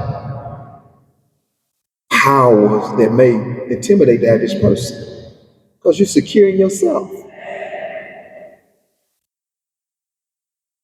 You throw a rock at Kip probably won't even see it. Throw a stone at Kip, because this man here, literally, anybody who know him at Varner know that he came up with a program to where the parole board, you had to come through in order to get out of prison. If you had some kind of drug charge or something, you had to come through the program that he calls ex-prisoners reaching out, gaining respect, admiration, and morality. You have to come through that program in order to be released. And when the director got word of it, he called the unit and talked to the warden there, and the warden thought it was just a pre-release program that we had implemented. But the man had a program to where we were bringing judges in, we were bringing lawyers in, we were bringing people in so that they could see, hey, all the propaganda that they're talking to you about out here, that ain't true. You have intellects in here. So when we got ready to go for the parole board, they had already seen what we were capable of doing. We didn't have no problem getting out. After that, they transferred him. I became the JC president. They transferred me. After my training, they transferred me. They shut it down. They probably ain't had a JCs. They probably ain't had the JCs in the Arkansas Department of Correction because the JCs was an outside entity that they couldn't touch the money that we was generating in order to do the things that we need to do. And there was no measure to what this man would make sure that we got done. When it comes to program, never seen nothing like it. Never seen nothing like it. When you're talking about writing programs, best I've seen. Got $1 million mind. He's a brilliant thinker. No matter what people think about it, I'm just gonna tell the truth as it is. When it comes to his mind, when it comes to programs, dealing with the ADC, it is what it is. Put him against anybody. Wrote a program, he'll tell you about the program that we did in prison. It's actually, at one, they're using it now, is at EULA, ain't it? Our names is in it. Right now, they're running a program that he developed. They call it something else, but they admit that we were on the, they admit it. We got to come together, we got to sit down, and we got to organize, and we got to develop a plan. And if we don't, if she decides to sign that $3 million bill, I mean, that $470 million bill that she's trying to get these 3,000 beds, if she get that in place, might be too late. Because nothing dealing with preventive measures, education, rehabilitation, none of that. So we're going to give this young man an opportunity to speak And then Brother Nazim is here. We're going to bring some family members up before we hear from Brother Nazim, right? Got some family members that travel far and long. We're going to bring you up, and then we're going to let Brother Nazim speak, and then Sister Taisha is going to have some words. Jackie is going to get some words, because these people here, they work, right? But we just got to bring it together. Bring it together with the core team. Because these are core team. Y'all come pull me away from them with the strongest magnet ever, because they are consistent in their work. And Ms. Doris is brilliant. Ms. Doris, you don't no longer need me to facilitate it. I don't need to facilitate it, because she's very capable. Valerie is very capable of running it. Shell is very capable of running it. So we have a whole team of people who can actually run it. If I'm not available, turn it over to them. So we just need to build on what we already have. It's not rocket science. The man has already explained how much money we make. Explain that. So we don't have anybody to blame. If our community is dilapidated, our communities are this, our school system is failing, we don't have anybody to blame but ourselves. Self-interest. Get away from racism. Thinking people are doing stuff because I'm black. Okay, no, we're foolish. Sarah Huckabee sees that she comes in and we're killing each other daily. We're robbing, we're stealing because we won't go to work. Stop letting them lay up in your houses, playing video games all day. 26, 27 years old, laying up on their girlfriends. And then we wonder why they make a $470 million plan for us. Stop talking about racism. Start talking about self-interest. Stop blaming people for the mistakes that we make. Baby and your son, he grown. Make him get out and get a job, paying for his bills. Stop it. Wish my son would turn 18 and think he's going to be laying up at my house gonna get out in the streets. Worst thing for him to do is turn 18 and thinking that his dad is going to buy him $400 pair of tennis shoes at 18. You better think about it now, son. You're a teenager. My son he's very intelligent, y'all. He don't even listen to music. I said, son, what kind of music you listen to? He said, man, I don't listen to music. So they can't influence him through that.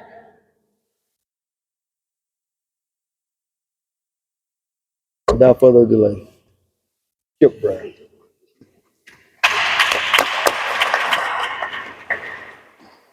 And this microphone is on.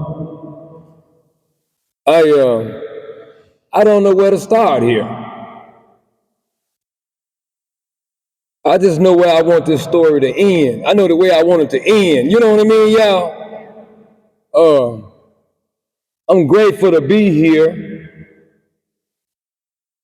on this side of this society, because there was a time I spent, 14 years and 7 months. I don't need it. I ain't tie my tie up, because every time I come in here, I damn to get out of it. So I said, I'm just gonna leave it off. I spent 14 years, 7 months in the Arkansas Department of Corrections. That's a nice part jumping for that amount of time. Met people that are forever tied to me through that experience. Comrades like Brother Nazim, Brother Kurt, Justin. Seemed like some of us stayed in there so long together that we became family.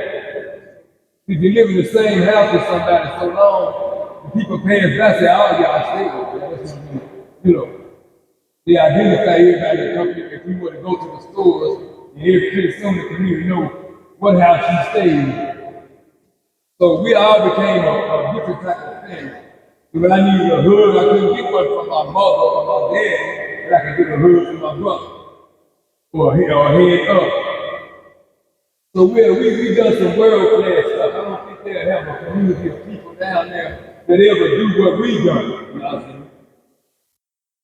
When we walked out of there, a lot of light walked off. Every time one else left the priest, for the people that were behind. So there's so much light out here that was once in there that we could shine light on their situation and help them get out of it. So when you see guys like myself doing his best to do the right thing, live good, stay out of the way of these folks, guys like Nazim, people that they say that a 12-person jury or judge that said we whatever was too violent to ever be back in the community. Passed the man a life without sentence down. He said we should never consider Nazim. Power with it. Never let him out after what he has done as an adolescent. But they did not know God went through it.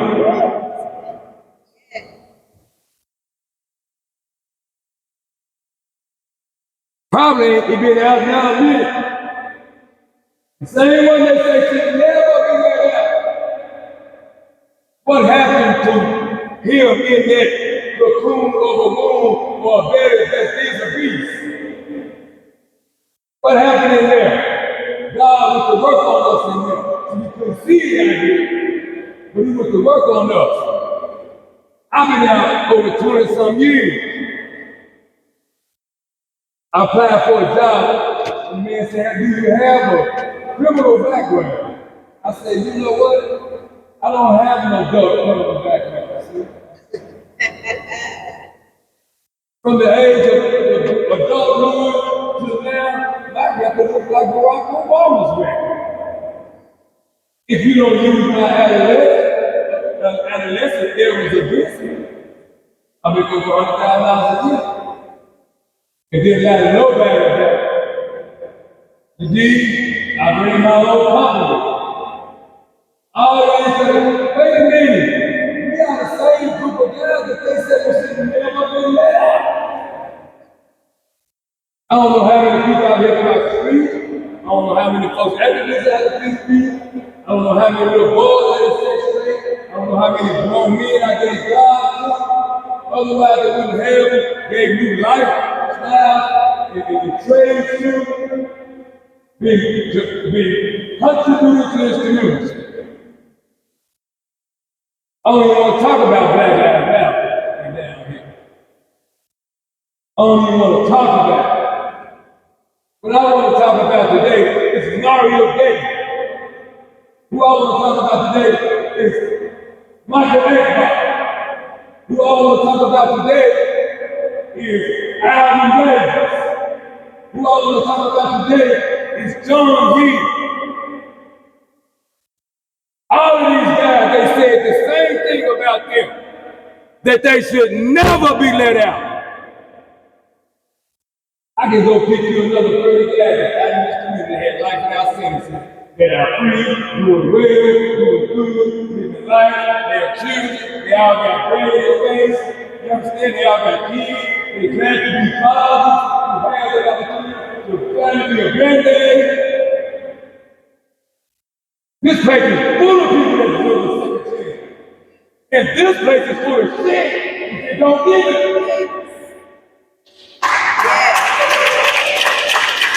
I don't give a damn who got elected. I don't give a damn how big the constituency is. I ain't talking about that. It's my constitutional rights now, or friends. I know a lot about that in this bill.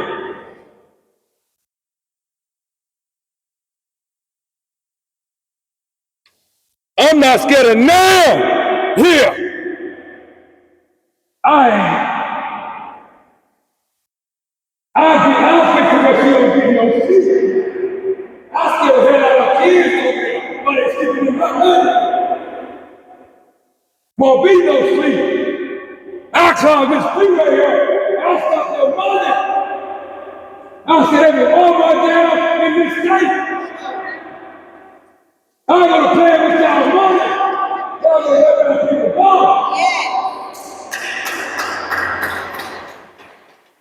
I ain't gotta be nice. Y'all better deal with K. Muhammad. You better be glad to see K. Muhammad coming. I'll tear these damn statues down and every brick in here. My forefathers built it. I know what this building sit on. It sit on the wall. The first prison system in the state of Arkansas. We on top of it right now. I ain't no idiot here. I'm one of the ones you put in the oven as a little boy. Yeah, you let me in there a little too long. You should have let me in when I still listen. A little more ignorant in me. I'm the goofy when I get out.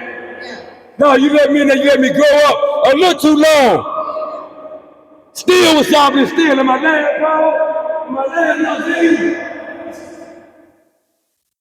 I ain't saying Paul sometime, y'all, cause I remember the day he walked in the beach. The day he came to jail for shooting somebody over here. I was already in there when he got there. When I watched him do what I see today, man, been there, Africa and everything. They said, man, he wasn't supposed to get out. He was too dangerous. He was gonna rape, he was gonna kill somebody. They said that about all of them. They out here. So now what has to happen here is we got to do whatever it is that needs to be done to stop this. That's what needs to happen. You can't move a mountain without dynamite. If you want to get it moving, you out there with shovels and picks, it's gonna take you a while. That's how we work with it. The mountain's still here. I don't give a damn about Sarah, what's her name, hungry. She ain't nothing like her daddy. Her daddy let more people out of prison than any other governor in Arkansas history. Her daddy did. Now how she gonna come with an agenda, but she don't want nobody out? Agents said to everybody, no matter what you're going to know about, you want to agents in your tank. Or somebody 100%. Where did they get all this? Where they can just judge us so deeply?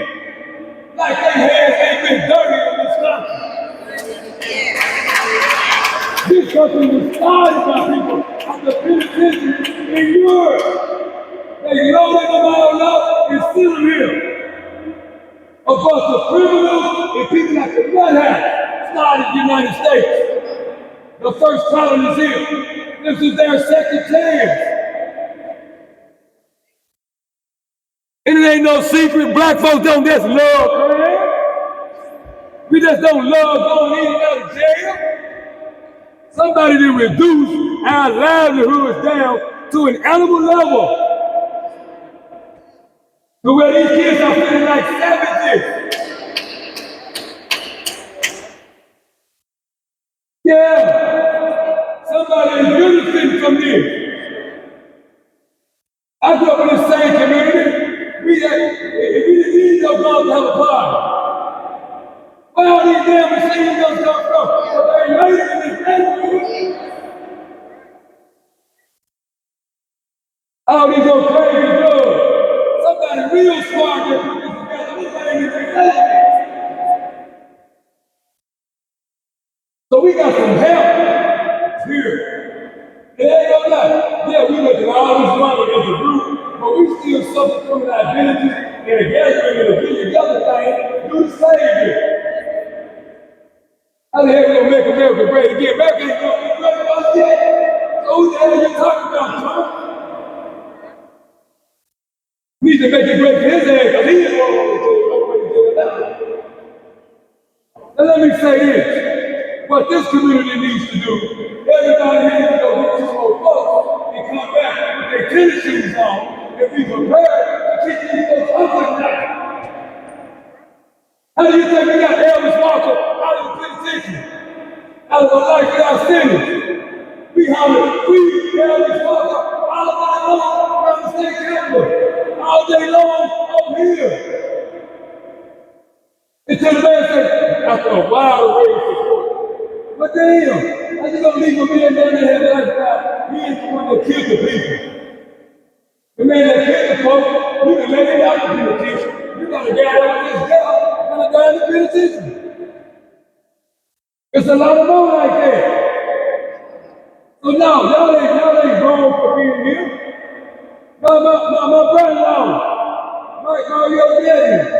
Wait a minute, y'all can get Mario, get him the motorcycle. Send him to the pen with life without. Few years later, you find out who really had it done. You get this man, trying for the same thing, send him down there with life without. Wait a minute, you already in the book. Now he got, who killed that thing? He killed it. Because the scenario you use to convict Mario over here is not the same scenario you convicted that man over there. In fact, you use the man over there as a witness against Mario over here because of all he had to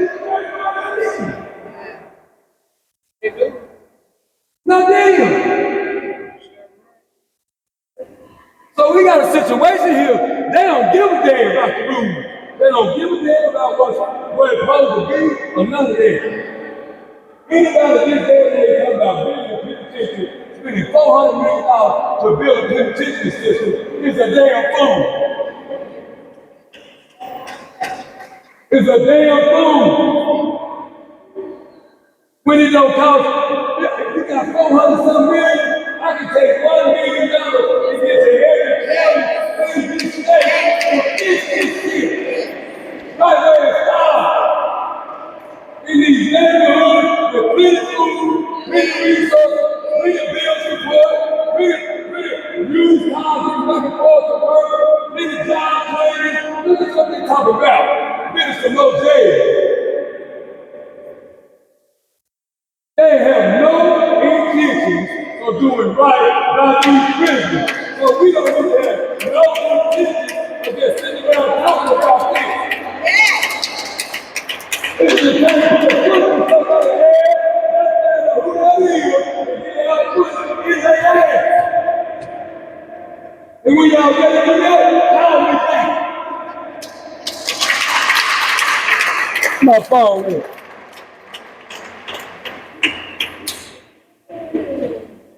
You got to have the radicals. I think they turned the mic off on Kill.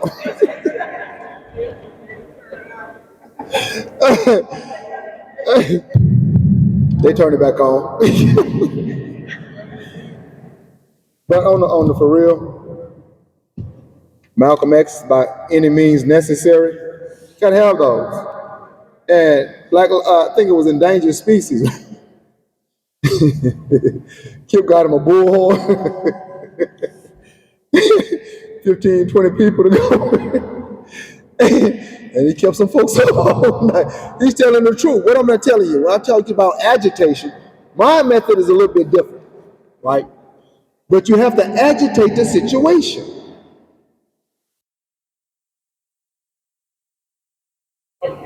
Wash machine, just a little agitation, right? So what I want to do is family members. I know my sister want to speak. Sisters in the back want to speak. Yes, ma'am. Yes, ma'am. So I'm going to be hosting, I'm getting back to the college tours that I take students on because we talk about planting these seeds with our young people. So I'll be doing that in the fall. I do have to leave, but Brother Kurt has my information.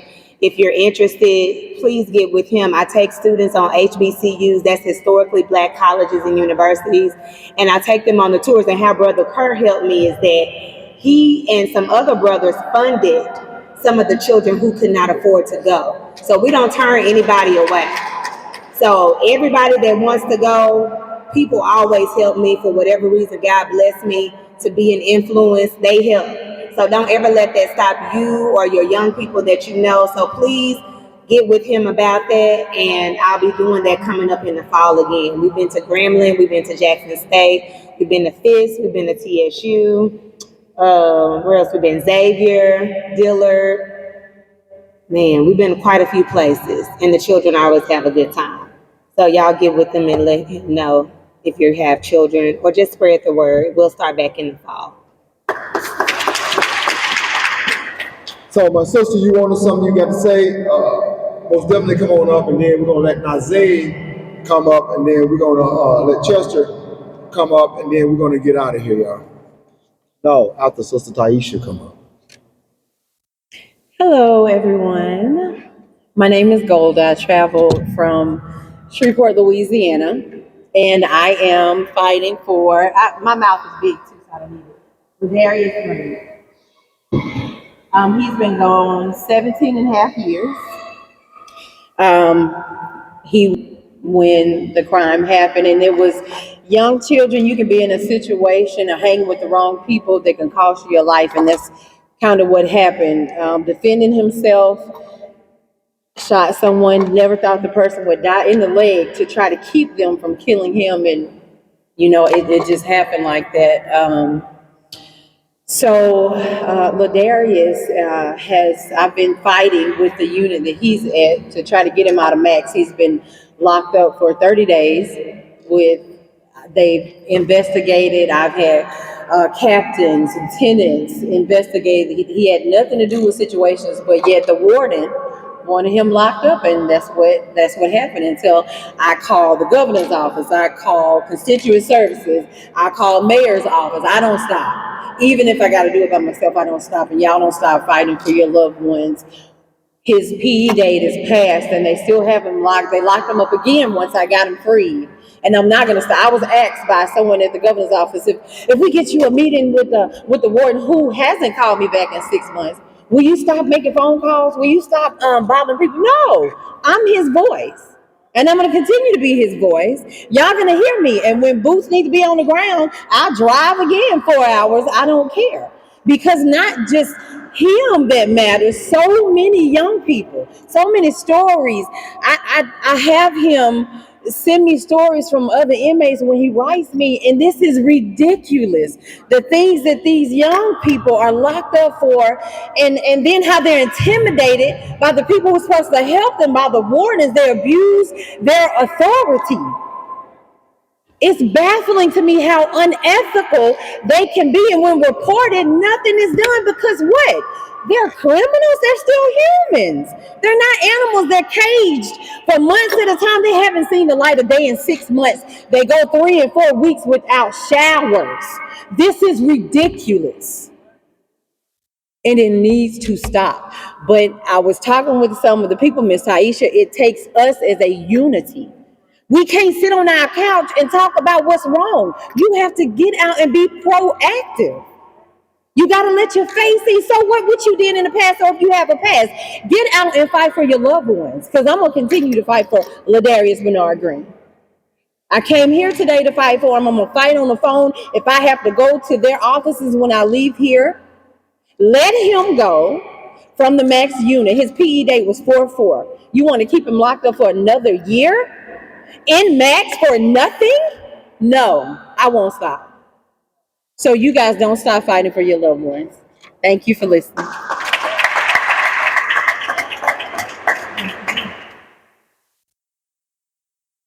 Come on, Sister Taisha.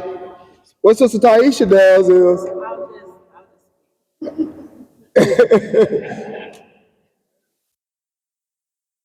that's the mother of my child. So she's just gonna come and just take over, right? We're gonna let her take over for a brief second.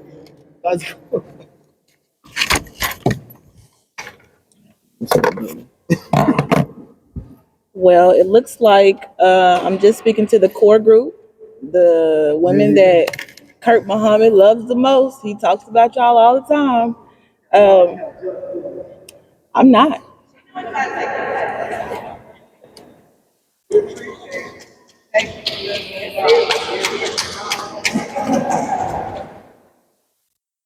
Assalamu alaikum. Assalamu alaikum. In the name of Allah, the Beneficent, the Merciful, I bear witness that there is no God but Allah, and I bear witness that Muhammad is his messenger.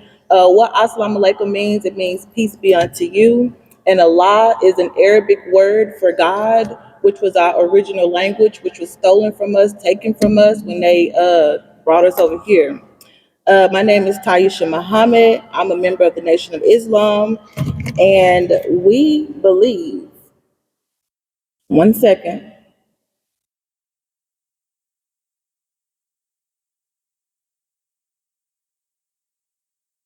I want to read it verbatim.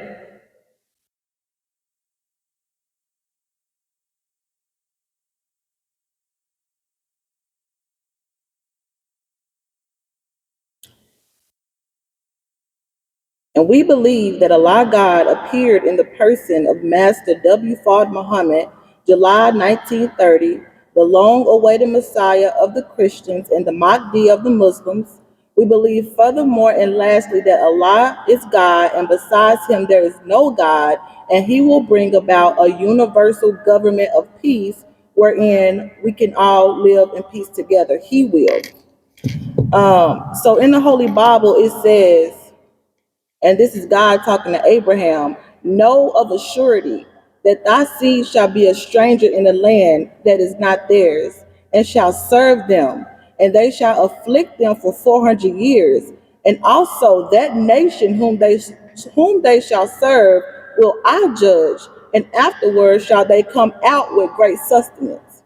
So God will bring about this universal change, and God will judge this nation that we've been serving. So God knew of this day in particular, because nothing happens without his active or permissive will. That means nothing is going to happen. Either he's going to allow it to happen or he's going to make it happen. So, and I was like trying to prepare.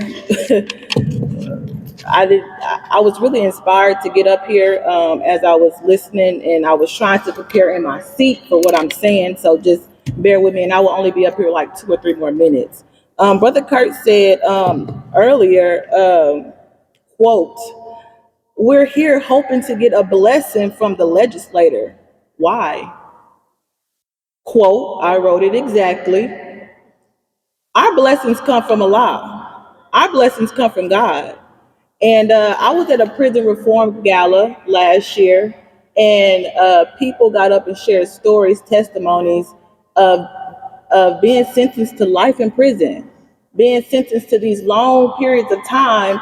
And what happened was they created this adopt a prisoner program, which is what Brother Kurt was talking about earlier. And so they had members of the Nation of Islam to go and adopt a prisoner, write that prisoner, pour into that prisoner, pour into their spirit, pour into their heart, just like Brother Kurt said earlier. Did you help that baby in the womb?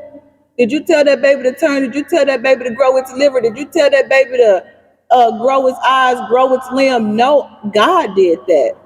So that spiritual component is what we're missing. So like I said, God will bring about that universal change, and God is going to judge this nation. Our power comes from when we recognize what God created us for, and we move out in that gift. We have gifts and talents buried inside of us that we have to literally dig and get to so that we can be effective in this work. If you don't know who you are, you ain't gonna be effective in this work, but God gave you your gift for this moment, for this time that we are in now. So what is it? So that we can work effectively, because coming here, I love my husband, but I was like, what are we coming here for? Forget them. We need to be adopting prisoners, pouring into their spirit, because Allah changes not the condition of a person until they first change themselves. So if we aren't changing the conditions, we ain't doing nothing. Everything, nothing else matters. It's the condition. And so a few more things. I was writing a few things down. So y'all remember that story in the Bible where the sister was scared, and she had to like go to the king or something, and the king was gonna do something to him. They fasted and they prayed for 3 days, and a change happened. What's that story? I don't know. Was it Ruth? Ruth.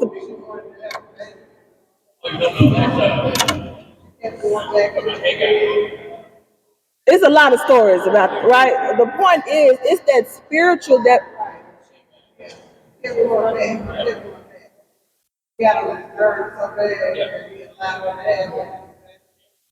No, not that one, not that one. Look, the point is, it's the spiritual that we got to get to. We gotta know that God is going to bring about this universal change, and that God is going to judge this people. We have to get in connection with Him.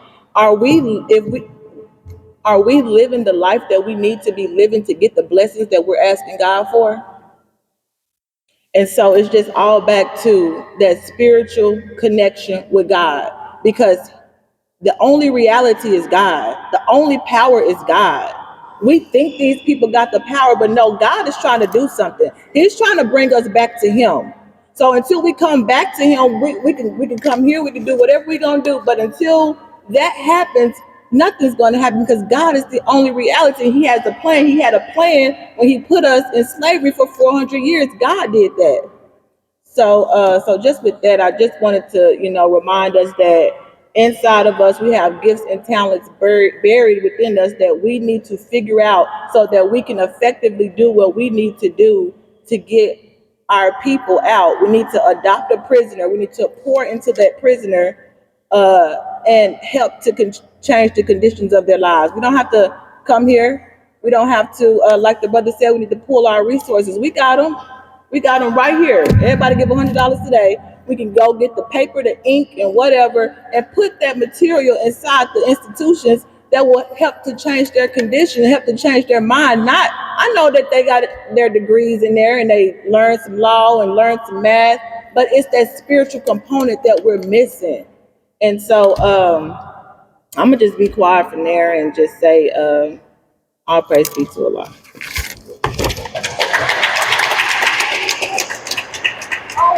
Sorry. So I'm having an event called Remembering Who We Are.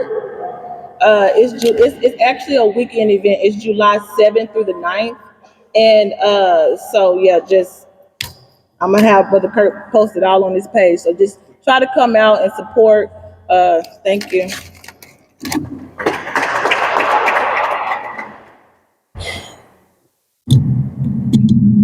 Assalamu alaikum.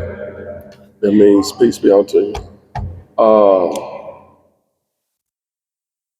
In the name of Allah, the Beneficent, the Merciful, all praises due to Allah. This month is the holy month of Ramadan, so I'm fasting.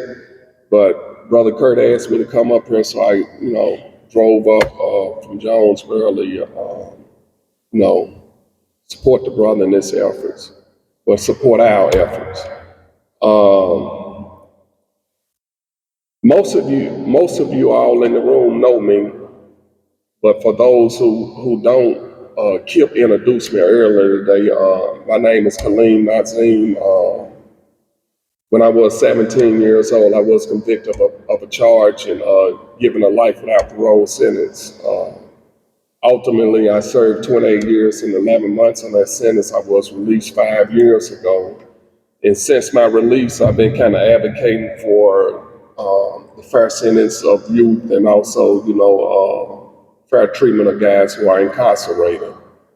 I work for the organization Decarcerate, and this year, with this legislative session, we tried to support 2 bills that both ultimately failed. One was filed untimely, and the other one just didn't make the cut, which was the 13th, kind of, attacking the language of slavery in Arkansas. But this is what I want to offer to the group that's listening today, because I think, we can't stress this enough. First of all, I'd like to say this here. Ever since I was a little boy, I followed the rules. And what I mean by I followed the rules is any environment that I was in, I followed the rules of the environment. When I was in the projects, when I was in the streets, I followed those rules. I didn't snitch. I didn't, play cutthroat games with the guys that, was on my team. Them was the rules of that environment. When I went to prison, I followed the rules of prison. It was a hierarchy. You had guys, you know what I'm saying, that been there longer than me. You know, you respect others. If a dude put his placemat on the spot, you didn't get that spot, and so forth, like that there. When I was in the treatment program, I followed those rules. So why am I saying all this here? I'm saying all of this here to make this point here, that what we're trying to get accomplished, there's a set of rules that are in place that we must follow to be successful. Because in any environment that you introduce yourself into, or that you're asking to receive something from, you first and foremost, you got to know the rules that the majority of the people are playing by. When we are in this house, this building, when we are in legislative sessions and things of that nature, there's a set of rules. And really, just to be honest, we're not playing by those rules. And how do I know that? I know that because these folks are not afraid of us. See, when you know the rules, this is what I learned when I was in the treatment program. When I first entered the treatment program, every little thing that I did wrong, guys running up on me, this is a VPU, this is a pull-up, a verbal correction. But once I read the rule book and knew all the rules, people stopped coming to me with their petty stuff because they knew I knew the rules. And the only rule that I don't like is the one that I want to break. All the rest of them cool. And it's the same way here. The only rule they don't like is the one that they want to break. But there's many of them that they break also. So, the thing about knowing the rules is this here. We as a community, we do not know how a legislative body of government works. We don't know who our senators is, we don't know how our congressmen is, we don't know how legislators are, we don't know what district we are in. We don't know how to get nothing on the ballot. See, because the thing is this here. What brought this here to my realization, because last 2 weeks ago, I was testifying on behalf of the 13th Amendment. This is the bill that I was assigned to this legislative session, me and Representative Flowers. So I was testifying the optics, as Kurt said, to a room full of white folks about slavery. And you know how they was looking? Nonchalant. Nonchalant. Some of them didn't know about it, some of them didn't care about it. But the thing is this here. That's not the only way to get something changed in the Arkansas State Constitution. We can do a ballot initiative where we get 80,000 signatures, then it go before the people. My point is this here. We as a community have to start being versed in the rules of engagement. Because as long as we're doing what we're doing, got 5 or 6 people, if we can't fill 100 people in this room, if we can't have see, this is what they know. They know this here for a fact. If we can put 100 people in this room, we can swing the election. Because we got enough voting power to swing these local districts. So my encouragement to the mothers, to the daughters, to the ones who have loved ones incarcerated, we must first build our foundation. And I like to say this here on behalf of the incarcerated, because that's the organization I work for. Even though I didn't play a part in the juvenile bill, believe this here, man. I feel the pain of that bill not going through. And I'm not gonna personally apologize, due to the fact I feel I did everything I can do. But a lot of the things that happened, I wasn't in the room, you know, and it's a lot to be said about that there, but, you know, it hurts my spirit too, due to the fact I was once in the situation, you know, where my future was in limbo. And as Kip said, you know what I'm saying, I never thought I'll walk on this side of the planet again, you know, but Allah's the best of planners. And from a spiritual perspective, I like to just, you know what I'm saying, share a story with you that I ain't never shared with anyone. But this is what a guy told me when I converted to Islam and changed my name to Kaleem Nazim. He said, man, look, with that name, you'll never get out of prison. This was before the juvenile bill or any of that time. And when the juvenile bill came out, when the United States Supreme Court in 2012 said it was unconstitutional to give a juvenile a life without parole sentence, and I knew I was going to have to step back in the same courthouse that gave me a life without parole sentence, his words came back to me. And they kept on setting me out. They set me out for 6 years on, you know, me going back to court and being resentenced and things of that nature now. And his words came back, you know what I'm saying, was in the back of my head. And I'm like, am I being discriminated against because of what I believe in? And, you know, at that time, you know what I'm saying, it was a lot of Islamic phobia going on with the bombings and all that, Al-Qaeda, the Taliban, and, you know, all that there. So, you know, they kind of played on my subconscious mind. But this is what I did. Like the sister said, the parable in the Quran, the ayat in the Quran says that Allah won't change the condition of the people until they change what's in their heart. So I kind of, you know, said to myself, you know, I ain't tripping on what they got going on. You know what I'm saying? I'm gonna stand fast on this Islam. And you know what I'm saying? I know the conditions of my heart have changed. So, you know, I believe in the promises of Allah. So encouraging the family members, the loved ones, and the ones who are incarcerated, the first thing that we have to do is change the conditions of our heart and believe in the promises of Allah. Whether you say Allah, Jesus, God, whatever your belief system is, every belief system, the Creator give man promises. So we have to believe in those promises. Now the thing is the fight that we're fighting is not going to be an easy fight. It's going to be a battle. It's going to be a battle that you may never thought you would enter into, but we're here now. And they're just real. And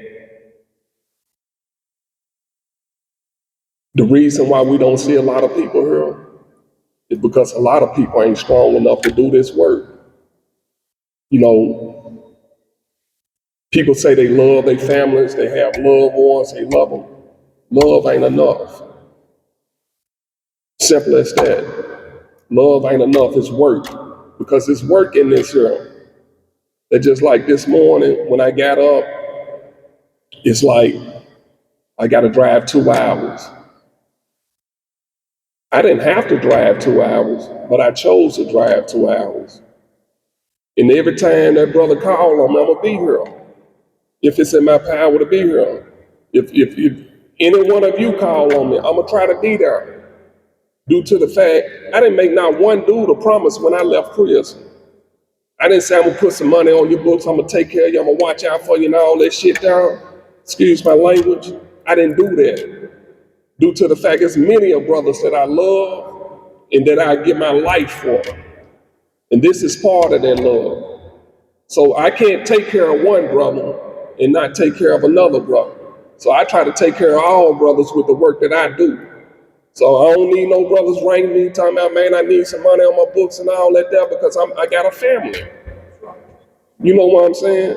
I got a family. Go to the kitchen, get some of that food out the kitchen, sell a couple sets or something. I can't send you nothing, man. I'm just being real. This is what I'm sending. This is all I got to send. It's me.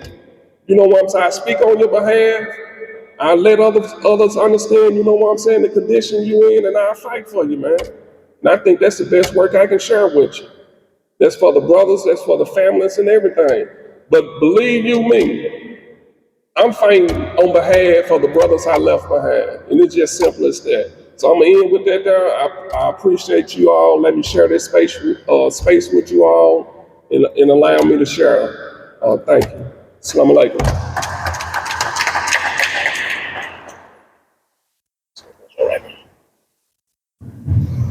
Morning. Man, look here. We are again, Kurt. Hit it again. One of the things that this bill brings to my mind is, do they know of the corruption that is inside the prison system now? They don't have any clues. They want to build another one. They can't staff the ones that they got right now. They can't do it. And then you got the guards that are bringing in the drugs, but they're blaming it on the families. Okay? I've got information that I've tried to get to the senators. I've called Senator Chesterfield, Stubblefield. I've called his office. They don't contact you back. You're not important to them. I've got a little more than 3 months to do on a 20-year sentence. I'm off paper, August, on a 20-year sentence. And I told the guys that when I left that I wasn't going to forget them. And I haven't. I told them that if I was to be the modern day Moses, let my people go. Let them go. You've got people in parole that's in prison right now that made parole 8 to 10 years ago. And the taxpayers, which is me, I'm one of them, I'm out, so I got to pay my taxes. Pay my taxes, and I think, where is this money going? I've done some figures when I was back at Ouachita River Correctional Unit. And at that time, there was 18,000 people locked up inside the Arkansas Department of Corrections. And it cost $47,000 a year to house one inmate. At 18,000 people at $47,000, that's $846 million a year. Where's the money going? They treat our prisoners like they're in some third world country. They're humans. Just because you made a bad choice don't make you a bad person. The Lord Jesus Christ says that he forgives you of your sins. Well, why ain't they forgiven us? It's because they are consumed. People heard this many times. Money is the root of all evil. But that's not true. It's not true. It's the love of money. God says in his word, don't take away or add to anything written in this book. Because they want money. They love money. Money's going to destroy it. $470 million to build a 3,000 bed unit is ridiculous when they didn't take it to the people of the state to see what the people of the state wanted. They've done this behind closed doors. You don't count. You don't count. And to stop this, just like Kurt said, we got to come together. Come together, put it out there, let them. I can show you the corruption inside the prison system. Been there, I studied the criminal law system for 4 years, locked up at Calico Rock. I know the Constitution. I know the civil rights that are being violated on a daily basis. You write them out here, they ain't gonna respond to you. I can tell you a story about what I did one time, being locked up. I wrote the governor a letter. And the governor sent the letter back to the unit. Sent it back to him. They called me down to the major's office and said, look here, man, you write the governor? I said, oh yeah, I wrote him. I said, why is that? He said, well, they sent it back to us. And he said, you ain't got to go to the governor to get answers. He said, you can go to security and see if security can get you some answers. I looked at the major and I said, Major, let me tell you something. I said, security's got their own job to do. I said, it's not security's responsibility to get me answers from the administrative officials. We are to respect our government, you know. We might not like them, but we have to give them respect because respect is something other that's not given, it's earned. And when I think about it, they tell you that they want you to be a productive member of society. They tout it. That's what we do. That's the biggest bunch of bull I ever heard. I tell them, don't give me that bull because my cow died. You know? There ain't no rehabilitation inside the Arkansas Department of Corrections. If you don't rehabilitate yourself, you ain't gonna be rehabilitated. The Word of God says in Romans 12:2, be ye not conformed to this world, but be ye transformed by the renewing of your mind. So when you change your mind and you come out and you want to do what's right, you go to these elected officials in hopes that they'll help you. They don't want you if you ain't got no money. You come from a community that ain't no good. Let me tell you something about the community I live in. We give away a lot of things. We're partnered with CityServe. We're partnered with Walmart. We go and grab brand new stuff from Costco's, Walmart, Amazon, and bring it out and give it to the people in the community. Because that's what the community does. That's what this government setup is supposed to do. Supposed to. And Lord help them. I strive my hardest. And Kurt and them will tell you, I'm not scared to speak. I'm not scared one bit. They don't control what I say. The First Amendment of the United States Constitution gives me the right to say exactly what I want to say. If you got people that are in parole, in prison right now, on parole, they send their plan out to the public, to ACC. ACC sends them back a letter in 14 days saying they're denied. Well, if the parole board of the state of Arkansas says you can go home, you ought to be able to go home.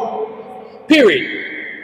ACC shouldn't have a thing to say about it. They get paid for watching you while you're out here. That's what they get paid for. But see, again, it falls right back to that money. Falls right back to the money. They pay them $35 a month just so you can go into the parole office. See a parole man. Costs $35 a month. I know people living on the streets right now that's been locked up. Living on the streets. Ain't got no job. Can't get a job. Because they got that question on that application. You a convicted felon? What's that got to do with it? Shouldn't have anything to do with it. If you want them to be a productive member of society, remove that question. Give them that opportunity to be the productive member of society that you so proudly taunt you release. You know, I could talk for days, tell you story after story after story. But studying the Constitution and the rules and regulations, the policies, see, everybody thinks that when you're in prison, they say that work is volunteer.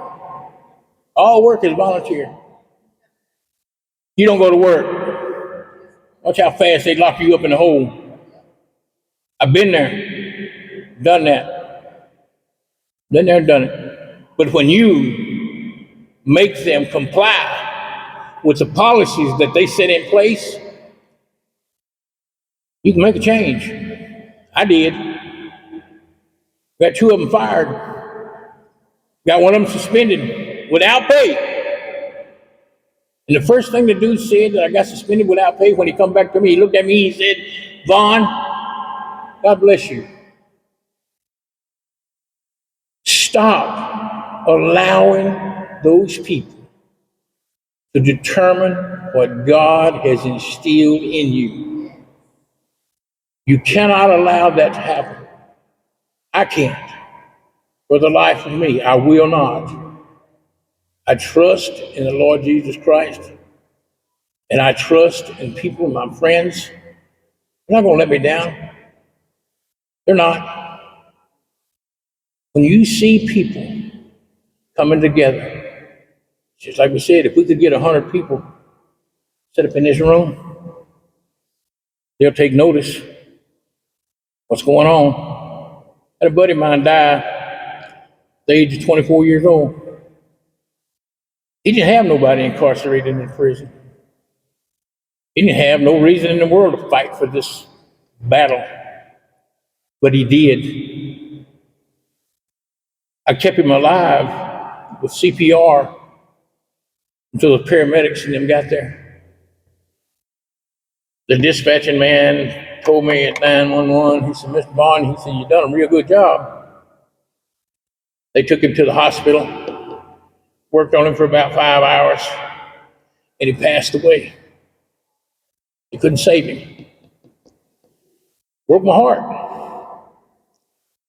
But he asked me a question one time. He said, "Have you ever thought about running?" Never have. But the corruption that I see going on now, it makes me think, maybe I should start knocking on doors, telling people about the corruption inside the prison system. They say the richest man in in Arkansas is the founder of Walmart. No, it ain't. No, it ain't. Benny Magnus, the head man over the Arkansas Department of Corrections. He got a graveyard, he got an airport, he got his own plane, he got his own own runway.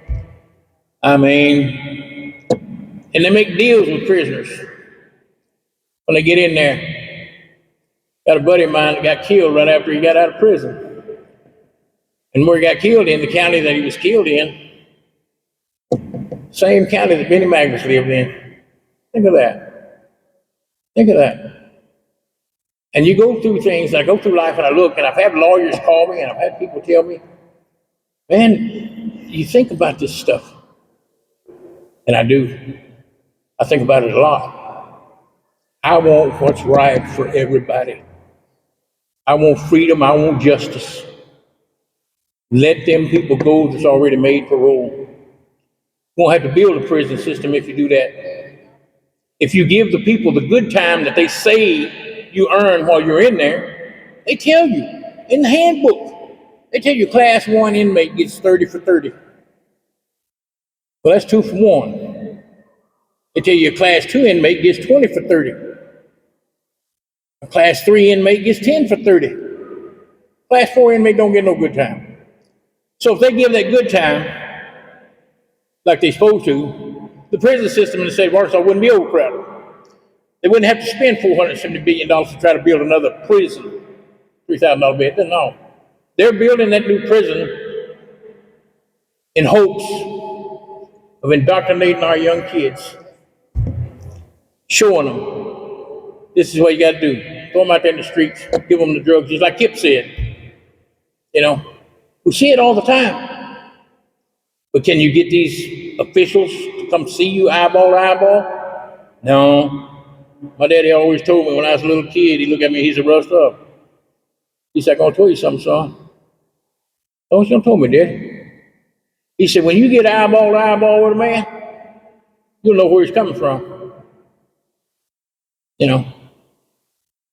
I encourage everybody, call, stay in touch.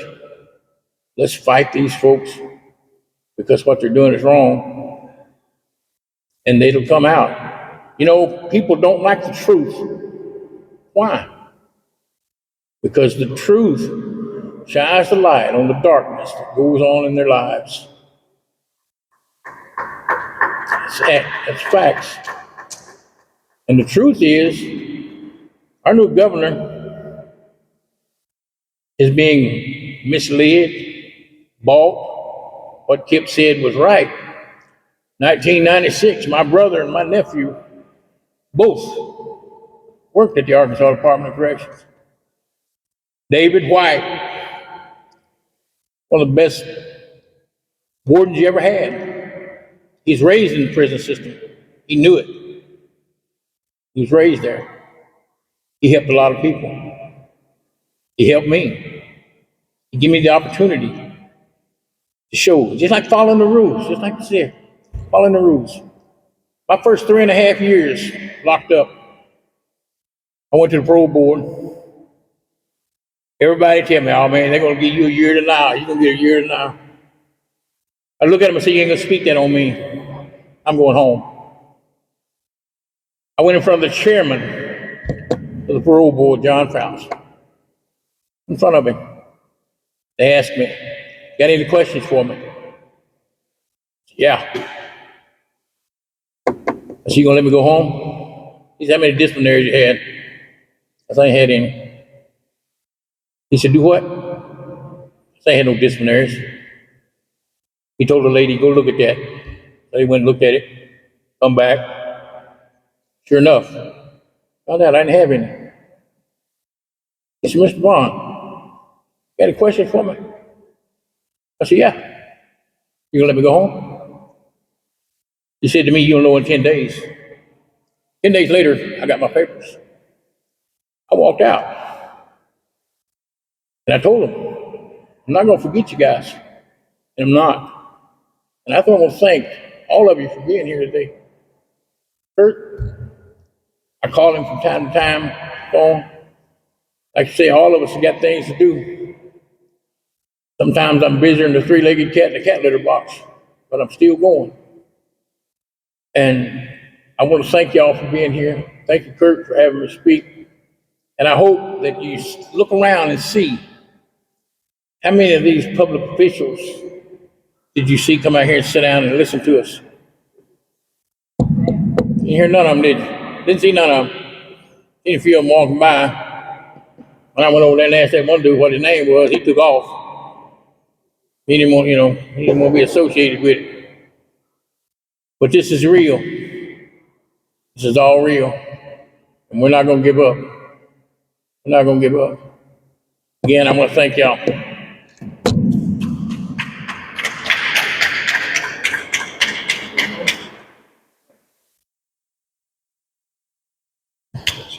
All right.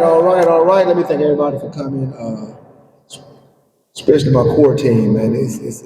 We have a plan. I'm sure we're going to talk about it tomorrow. God willing, on Zoom, through Zoom. I don't know, maybe y'all, we've recruited another sister. I don't know my sister name back there. Miss Tina. Okay, Miss Tina. But every day we got to be about our business, right? That's just what it is, right? Everybody got to have a role and responsibility, right? We got to report back. We got to do the things that we need to do. right? We got to build our coalition, but I'm just grateful that you all, what you gonna take the folks' name, baby? Bye-bye. That's it. Grateful that you all drove down, Miss Doris, Miss Shirley. We had no Miss Martha stays in Little Rock. I don't know where Miss Tina's from. I know Vaughn Chester stays in Little Rock, but Nazim, brother, we appreciate you for coming out of Jonesboro. I want to most definitely introduce you to Miss Shelley because y'all down there in the same neck of the woods, bro. And Nazim something else. Yeah, but he has a lot going on, so that's a team there. But having to say that, without any further delay, Miss Doris, take us home.